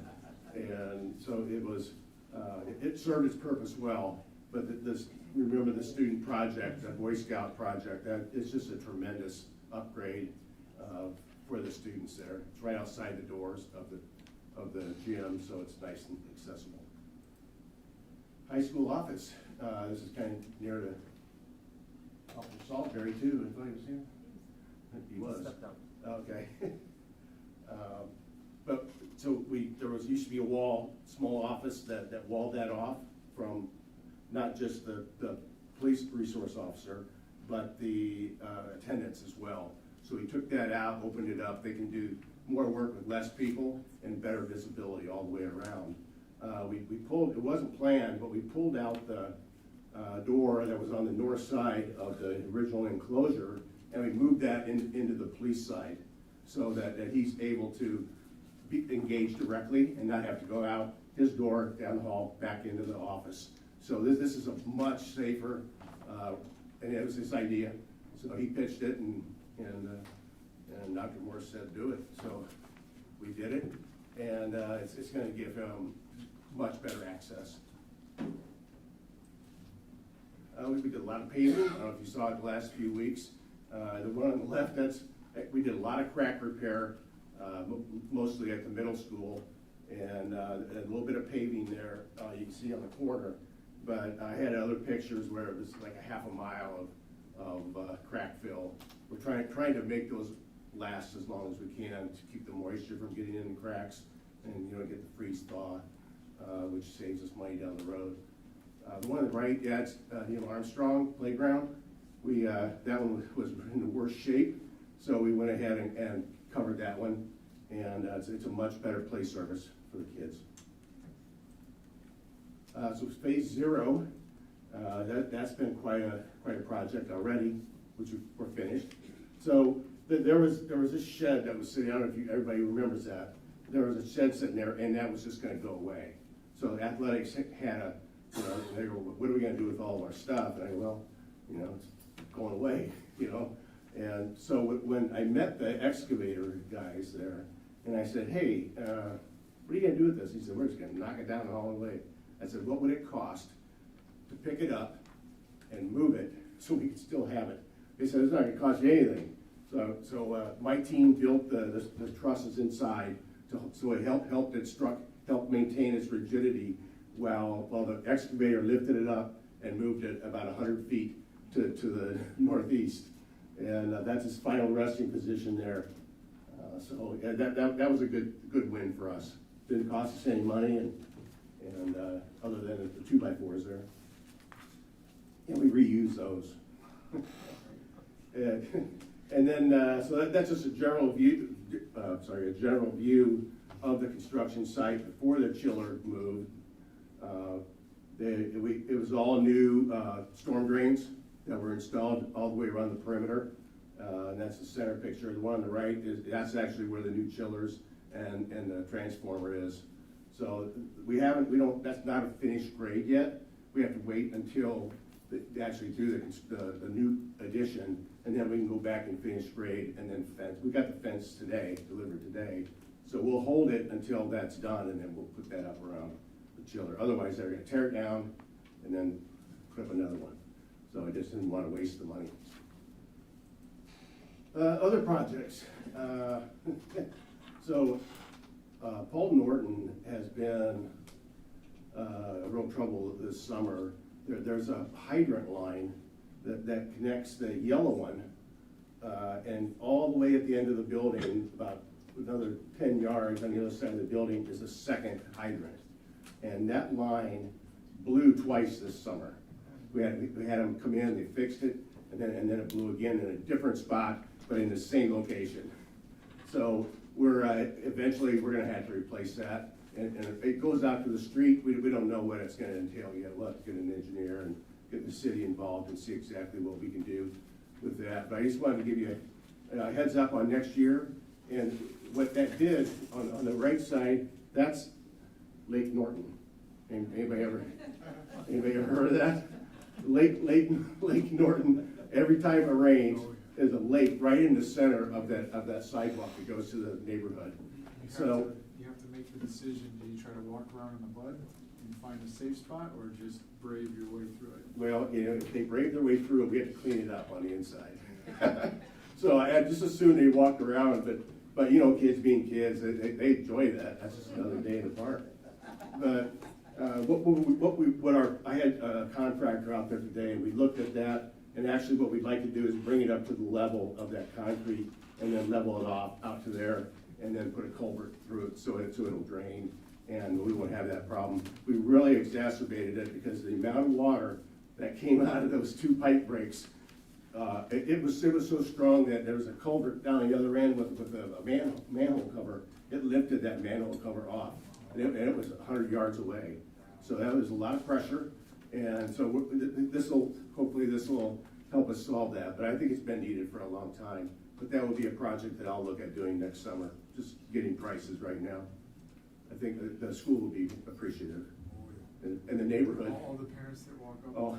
from that side will be very thankful for that, I'm sure. Yes, yeah. I was there this morning. It was a constant flow of students walking through there, so it's a good walk through the park. You know, if we just want to make it cleaner for them. So I think that's it. Any questions for me? Brian, quick question, how were the fields at middle school for the participation of our kids to play on the field? Is it corrected now, or? On the football field? Yes. We had that reseeded again, another hydro seed. Showers, Tony Showers is the local guy. He was the one that also did it out front here of the high school. So he came over, he reseeded it once, and it was so wet, and it was dry, hot, and the seed just never took off. So he came back in and laid it again. So it's coming in a lot better right now. So it'll be playable. It will be playable. Okay, that was my next question. Yeah. Okay, thank you. Anyone else?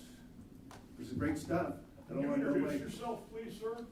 I'm sorry? The 10 people in front of you know you. I don't know you, and you've never introduced yourself when you stepped up this. I'm Scott Martin, Director of Operations. Thank you. So, all right. Thank you all for your attention. Thank you, Thank you, Scott. Thank you, Thanks, Scott. Thank you.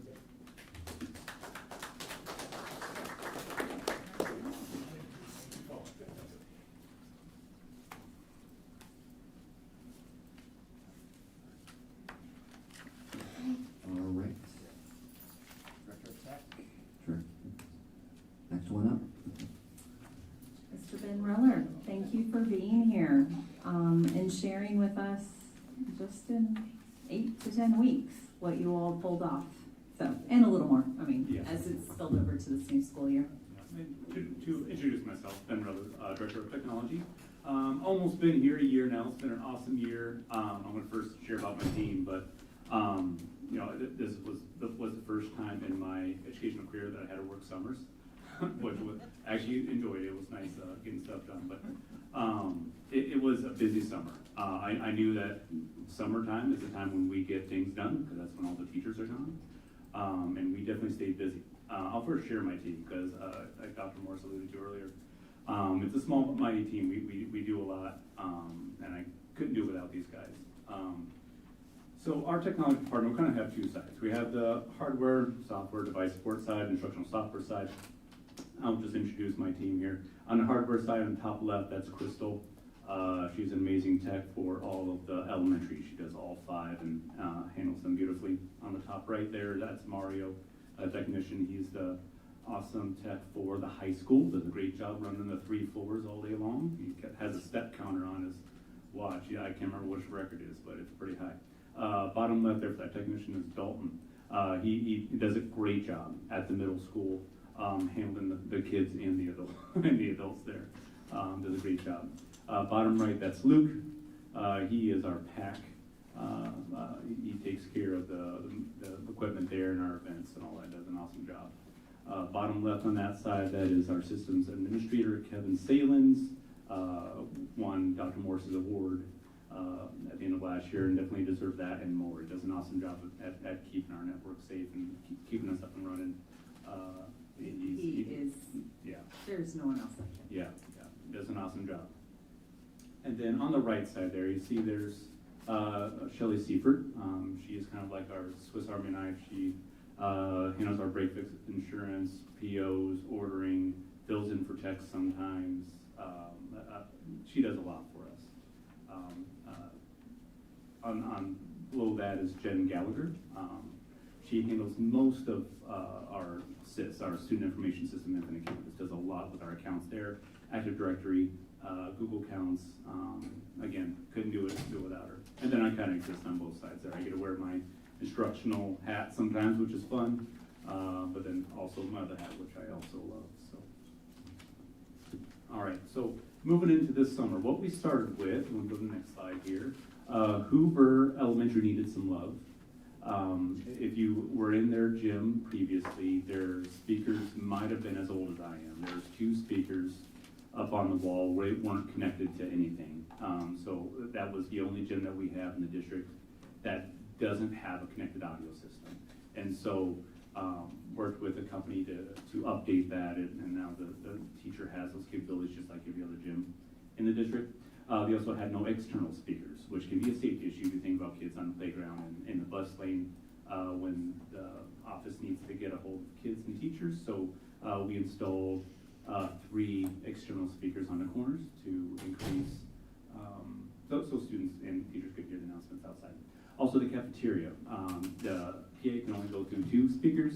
We increased that through all the speakers because again, bit of a safety issue. If there was an emergency, the kids in the cafeteria were not able to hear that. And so we spread the PA through all the speakers, so now it kind of increased that coverage there. So they got some love this summer. We did a lot in terms of our internet and cellular infrastructure. We talked about this last spring, winter, spring. We know that AA services changed to more of a pay-for-service model. They don't house our internet connection more, so we switched to Metronet. That switched. It was live actually before July 1st, but we waited till July 1st to make that cutover. It was seamless. They were great to work with. Kevin did a great job making sure we were ready. We also do still have our redundant connection with Central Broadband. That's our fail-safe. Since I've been here, there has been no downtime in terms of internet. We've never been down.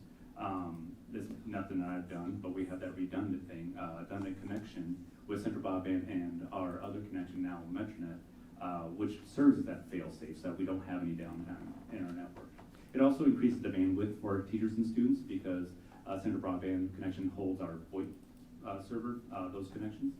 And so our Metronet connection just serves for the students and teachers. But that Central Broadband connection is there in case we need it. Phone lines.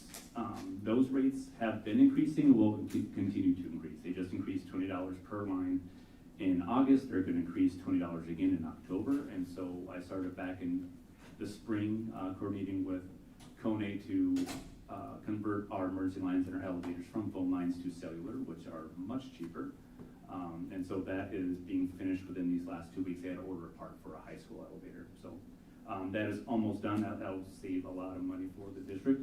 Also, with we have a Verizon contract for hotspots and things like that, and we made a lot of adjustments to our rep there, saving quite a bit of money there as well. E-rate. We talked about this again last winter, spring. Just want to give you guys a recap on that. We were able to receive $66,000 for our E-rate equipment. That doesn't include our Metronet connection. They pay for 60% of that bill, which is nice. But that $66,000 for our Category 2 equipment, our networking equipment, was able to purchase 14 switches, 50 access points, so we could upgrade our equipment, give better coverage to our teachers. Also with phone lines, we were using phone lines for faxing. You can use digital faxing, and so we had 11 fax numbers. They were at $33 a month. They're going up $40 more a month here in October, and so I wanted again to get rid of those. And so these lines are only $35 a month a piece, so it saves us quite a bit of money to switch to digital faxing. And secretaries can fax from any copier, which is nice. So more efficient, user friendly, and saves quite a bit of money. You can ask my wife. Spreadsheets are in data. They're my love language, is what she likes to say. I love the instructional technology side of it. I also love data and spreadsheets. So that was one thing that I was able to dig into a little bit this summer. We have a great tool called Tableau.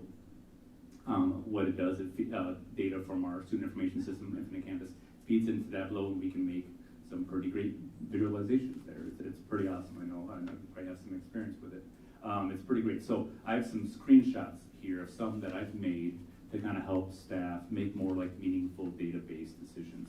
This one, sorry for the formatting there, conversion from Google Slides to PDF wasn't friendly. But this is, if you know the MTSS system, that triangle with students, well, most students sit in 80%, kind of way you build your interventions. 80% of your kids, you think about for absences, 80% of our kids should have less than 10% absences. Maybe your 15% might have a few more. That's your like tier 2 intervention, 5% at the very top. This visualization here, it gives you that quick peek at where your students are in your system. So you can look at, as a building, what percentage of my students are at 10 or more absences. That should be only 5% of your students, right? Because that's your top tier. So this gives you that sneak peek. Who are the students? And obviously I whited all those students out, those student names out. But it shows you those students and what percentages are there. Go down one more. There's another attendance one. This one I built for a building that wants to do some incentives on average daily attendance per homeroom. I was able to make that for that teacher. The next one, this is a student report that a lot of student intervention teams pull up if they're working with a student that has an intervention, whether it's, this is mostly for behavior. They can put the name in there. It gives them all their data in terms of their office discipline referrals, their attendance per quarter, just one-stop shop to get all those things instead of all the endless clicks in our student information system. This is our behavior triangle data. Same thing, you think about your MTSS triangle, this kind of gives you that quick snapshot on what percentage of your kids. That's the top one is 6+ referrals, and then 4 to 5, and then less than 4. So it gives those intervention teams a really quick picture on the health of their building and their system.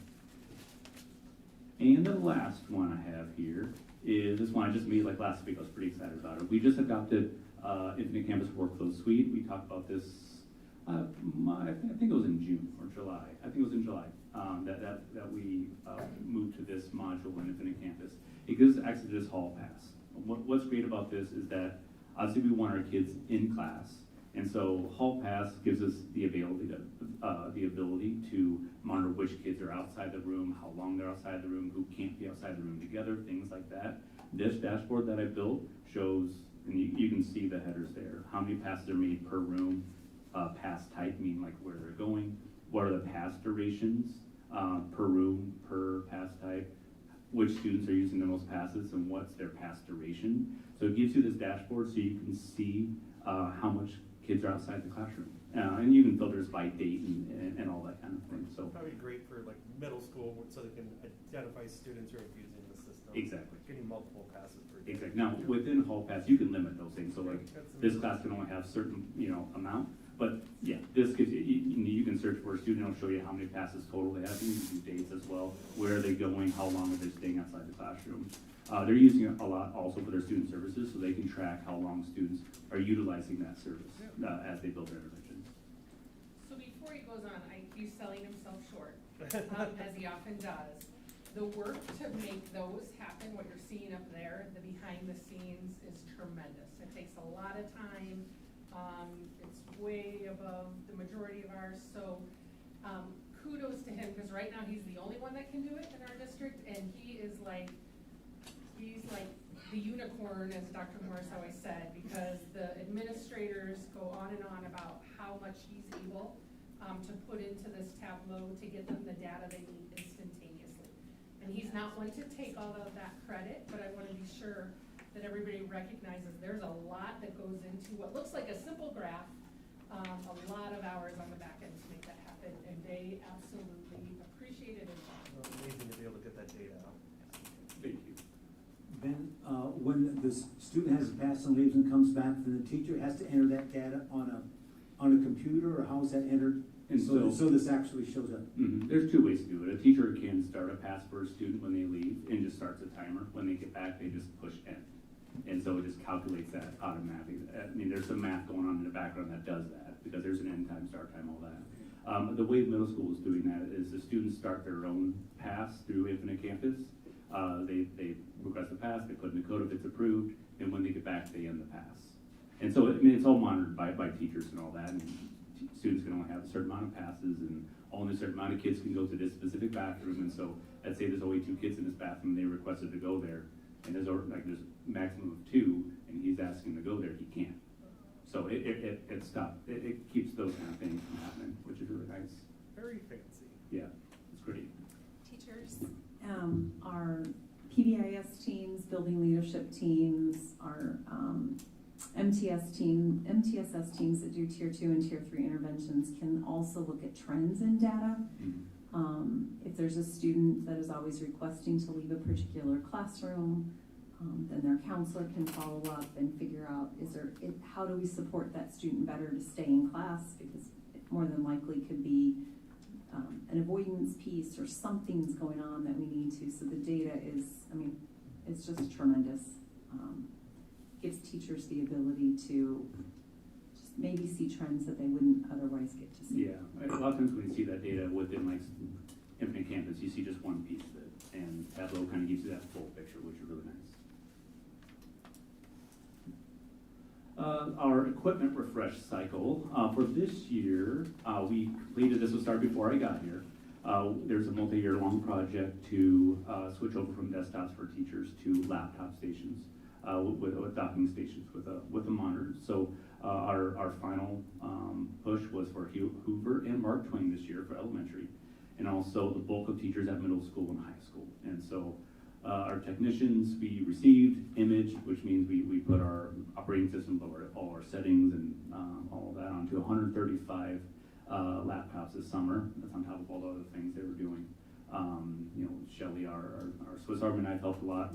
Luke at the PAC helped a lot. It was definitely a team effort, but just in the month of July, they did 135, which was pretty great. We also standardized the monitor size for teachers. We had just different sizes over the place, so we standardized that as well. In terms of students, our kindergartens and first graders use iPads. Just the touch functionality is a lot more appropriate for them in most cases. We have Generation 6, 7, and 9 in our district. Generation 6s are going end of life, and so, which means they won't be updated, which means that's a security risk. And so we have purchased replacements for them for 135 of those. We're now going through the process of asset tagging all of those, and I'm going to talk about our inventory system in just a little bit and getting them entered into there. That'll be complete this fall. For students 2 through 12, they use Chromebooks. We received 735 Chromebooks, and so on top of doing all the docking stations and teacher stations for the laptops and monitors, the technicians also got 735 Chromebooks ready to replace our 5-year-old devices. Pretty amazing. That includes, putting them in cases and all of that, and putting them in the right spot, which is also difficult. So Incident IQ, this is our system that we use for both asset inventory and our help desk ticket system. Going on help desk tickets first, we use this system to track our data in terms of how well we're supporting teachers. We meet every Thursday. We look at our data. I pull weekly data and data over the last 30 days. And our goal over the last 30 days is to have at least 90% of our tickets resolved and within 24 hours. Now, right now, we're not meeting that goal because at the beginning of the year, we're getting about 50 tickets a day. We're also resolving about 50 tickets a day, but we're getting about 50 tickets a day. We're swimming. We're staying afloat. But during the school year, the technicians do an amazing job at reaching those goals, at resolving at least 90% of their tickets within 24 hours, so that staff have what they need. And so we use this for our help desk ticket system. You look at that bottom bullet there.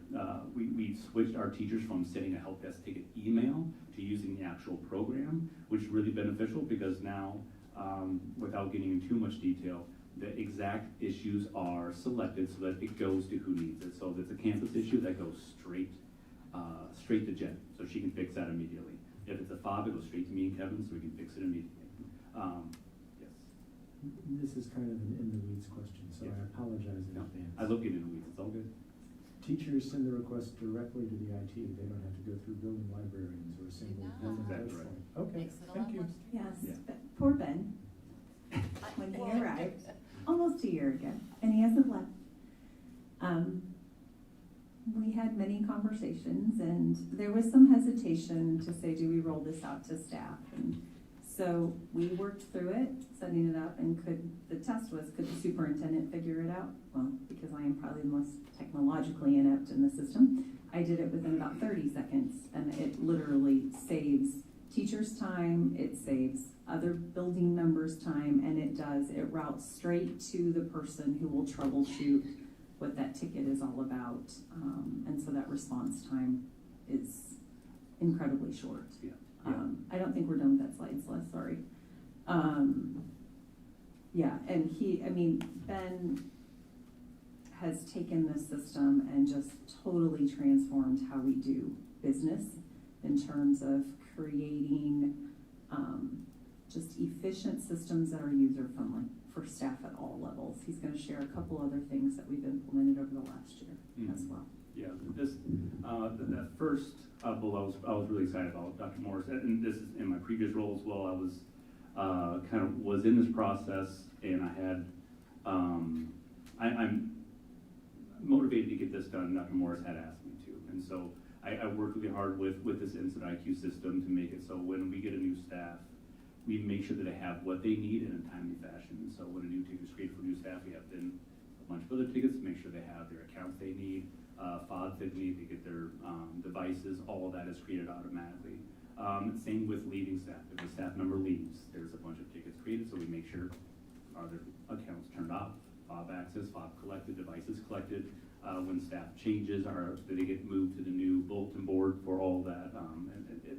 It makes it really seamless and really easy to make sure we don't miss anything. Because the team's awesome the way it was before. I wouldn't say that they were really missing anything, but things happen, even though they're very amazing. So if you create a ticket for a staff moving buildings, mm-hmm. the software has basically a chain of events that exactly. creates. And again, I don't want to get too much in the weeds, but for the new staff, it automatically creates, I think, 6 sub-tickets that are assigned to the person who does it. So Bob comes to me, paper cut goes to Kevin, campus goes to Jen, and we can't resolve that parent ticket to all those steps around. So it really kind of cleans things up. And then we have a history of what was done and when it was done. And you don't forget things, and they can get to work, and they're not frustrated. Exactly. Yeah, Really especially at the beginning of the year. Because with all the new teachers, it's really important to get them their devices and their stuff at as early of a stage as we can. Yeah, that's really neat. Yeah. In the inventory system, we have really standardized in terms of what data we put in there that really helps me plan out my budgets.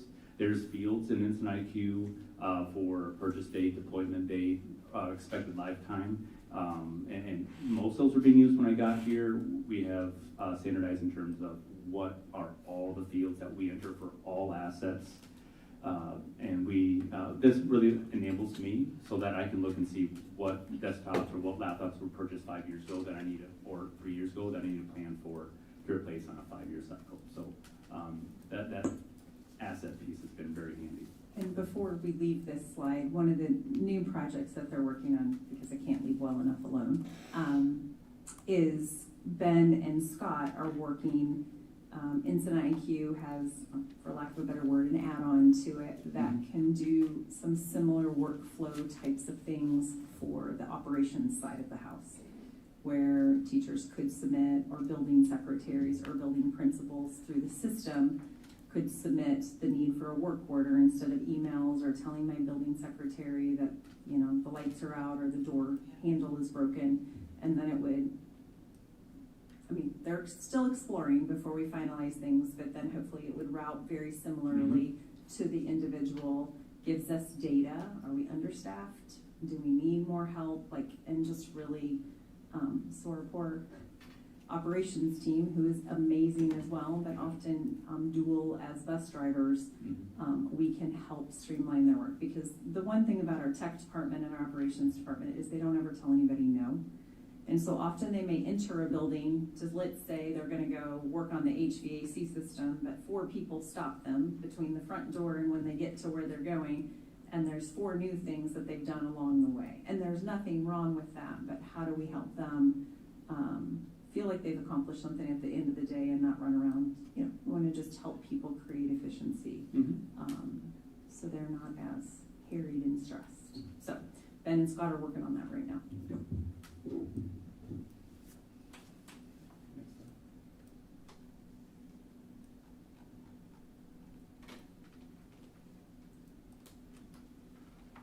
And I got to wear my instruction hat during the summer. I was super excited about it. Did a lot of trainings.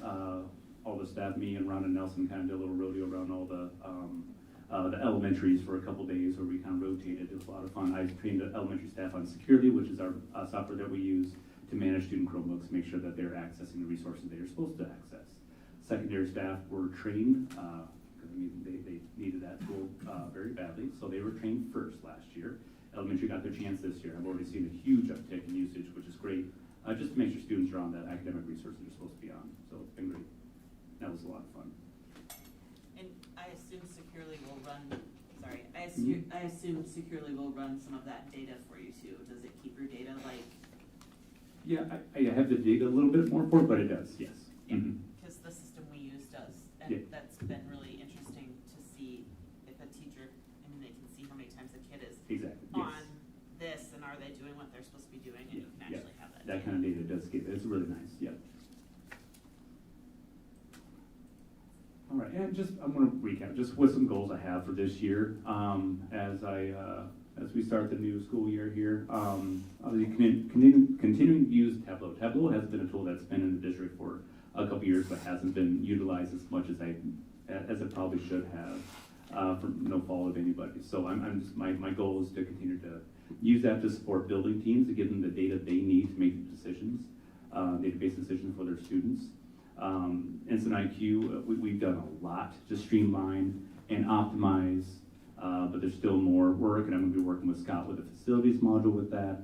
And also, the next big project in the district is gonna be our display projection systems. A lot of our interactive boards are getting a little old. And so that's gonna be a project we're gonna start to explore, getting teacher input on what model do we want to look at moving forward for for classrooms. So that's gonna be a project coming up soon. Any questions? I don't have a question, but I truly hope that you know what a unicorn you are. Because this is not something that is common in districts of this size. The scope of your work is phenomenal. I really appreciate it. Thank you. I hope that really, truly, you know what a unicorn you are and the district knows what a unicorn you are, because to see all of this put together is, I mean, I'm incredibly jealous, right?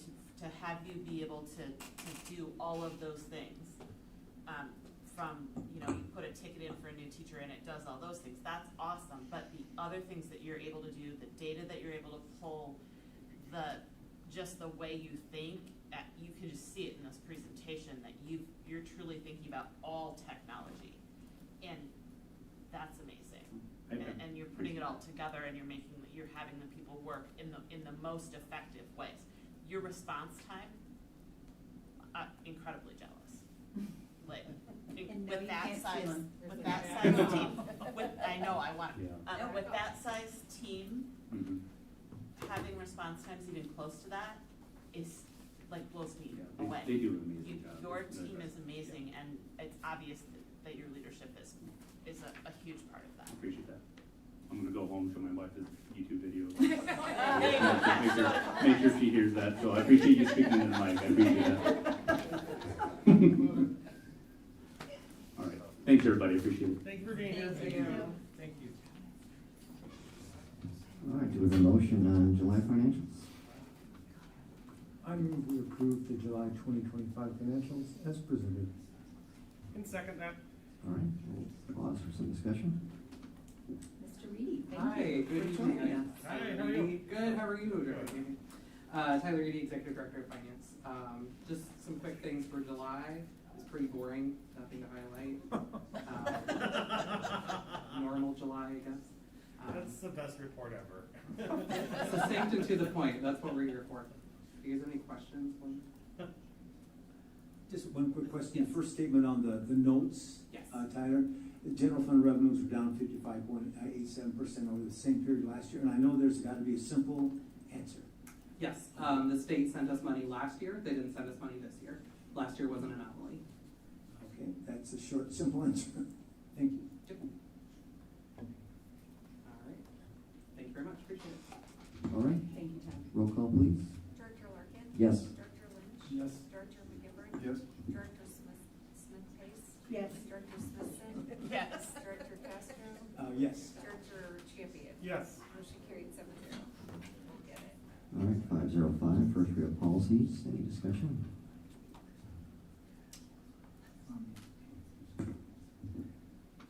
Only question I have is on 407.2. The additional language, was there any precedence or reason that came up, or I guess how was it developed? And then how did we land on the reference dollar amount? So I would say at least the year after COVID, so probably 21, 22, most of the districts surrounding us went to charging staff if they break contract mid-year. I held out. I've had multiple conversations with the board over the years about this. I just felt we were doing well. We didn't have people leaving either to go to other districts or leaving our district mid-year. We've seen an uptick, so we were unique. We were the only one that didn't. We have seen an uptick. It has caused when a teacher leaves mid-quarter, mid-year, at a time, they've made a commitment when they sign their contract. When they break that contract, because finding long-term subs across our area has become harder as well. It just puts a district in a very precarious situation, and students don't receive the education they should and deserve. So we felt, after discussion and working with It's the door. our different groups, that We're gonna send an incident IQ for Scott. there we go. I love it. That adding this piece will hopefully make, and the intent is to have individuals think twice before they abandon their commitment that they made. And we are right in line where everyone else is. I think there's a couple that are above us. Most of us are in that, right on that range. So that's the thought process. Okay. Miley, did I miss anything? Okay. And this does say that they are asked to stay until a replacement is found, correct? Correct. Okay. So I'll give you a couple examples. A couple years ago, we had a teacher who just decided they didn't want to teach anymore. They let our former HR director know, I want to say before the Thanksgiving holiday, that they would be done going into winter break. And I said, I worked with HR and I said that is unacceptable. High school, we return, students have a week of more instruction, and then there's finals. That is a very difficult thing to ask students who have had this same teacher. They did stay, and we were able at mid-year, because there are a lot of semester grads that will finish their programs, and in that situation, we were able to find someone, so we were able to release them at the end of second semester. This year, we literally, Miley, I want to make sure I get the date right, had a teacher sign their contract, but then on June 30th, let us know they wanted to go to a district adjacent to us, well, maybe not adjacent, a little north of us, and that they had been recruited. They are in a hard-to-fill position. They thought they'd just be able to, because it was before July 1, get up and leave. They happened to be a special education teacher, and we said, we are unable to release you. We communicated with the other district. They were 100% in support of that. As of September 11th, we have not found a replacement, and they are still in their teaching position. We would, once we do, we're not going to hold that teacher, but they signed their contract, they made a commitment. And I will say I've seen an uptick in the state, so we unfortunately have just had to have report an individual to the Board of Educational Examiners. So the other piece to this in Iowa is if an individual breaks their contract after July 1, you can report them to the licensing agency. for a while, people felt there wasn't a lot that they would do with that, but we're seeing an uptick in following through. So we just submitted one this week, actually, prior to this meeting. Miley doesn't even know yet. Just got a response from the state. We have to answer a few questions. But what we're seeing on the licensing agency's webpage is it will note on under their license that they have broken contract. So we take teaching our students very seriously, and in order to do that, we need continuity in the classroom. So we appreciate your support in this, but we are the last district in the area to move this direction, and we held out as long as we could. All right, do we have a motion on There's five? no motion. No, I'm saying on the 506 now. Moving on. Oh, you're moving right along. Yes. I am happy to move that we approve these legislative priorities as presented. I'll second that. Can I say something? Yes. Yes, and then I'll add. As you know, I've served on the Legislative Resolutions Committee for IASB for a number of years now. It's already done its work. So these won't participate in setting the IASB recommendations at this point, but they will be valuable as we talk with our local legislators over the fall before things get crazy and the legislature goes into session in January. Yes, oftentimes in January, the train's already in motion, so the time to message that is now. And that's what we'll be doing. I'll be sending these along. So they're fresh, and as we see them around our community, have both sides. And can I add, please? Yes. We had started this discussion in the summer. Unfortunately, I didn't receive the feedback as I had hoped and was waiting for that. Decided to bring this forward. So grateful you all think we're in a good place. At the next board meeting, we will also discuss we need to identify and select one of our board members to be the delegate, the legislative delegate at our upcoming Iowa Association of School Boards conference in November. So we will have that on for discussion at our next board meeting. So I knew tonight was going to be a lot, so we left that for the next meeting. Okay, roll call please. Director. I think I'm up, aren't I? Lynch, sorry. I'll say yes. Director McGivern. Yes. Director Smith-Pace. Yes. Director Smithson. Yes. Director Castro. Yes. Director Champion. Yes. Director Larkin. Yes. Motion carried 7-0. All right, Board of Shared Communications. Let's start with Director Cashville. Go counterclockwise. Okay, it's just been a while, but I don't know if you knew that Taylor Swift got engaged. All right. Okay. Next. Moving on. No, nothing, as far as just, thank you all the teachers, staff, and everybody that's in full swing. And I know just from seeing our kids getting in there, I think everything's moving forward. So I hope the school year's going well, and I appreciate everybody's work. I just want to welcome Mindy to her first board meeting. So I appreciate her stepping up and volunteering to do this, and I appreciate being here. I want to thank all the parents and students who came for the Arts and Education Week. It was awesome to see the talent in our district, and I thank you for that. Mindy, welcome. I appreciate that. And I know we have a lot of great things happening in our district, and I want to keep celebrating those things. We have a lot of really awesome programming going on. Sure. I just wanted to thank everyone for the warm welcome. And I also got the opportunity to attend the day after I was put on the board. I went to the open house at the high school and the community fair, and it was pretty amazing to see everyone interacting and engaged and committing to extracurriculars and finding resources. It was a very valuable experience for most of the people there. It was really wonderful to see. And I also attended Neil Armstrong's PTA fundraiser Tuesday, and it was really nice to see the teachers and the staff members and the families interacting, and they did a really good job with, I know there were lots of first graders in particular, because I have a granddaughter who's in first, and they were all running around having the time of their lives, so it was a very good experience.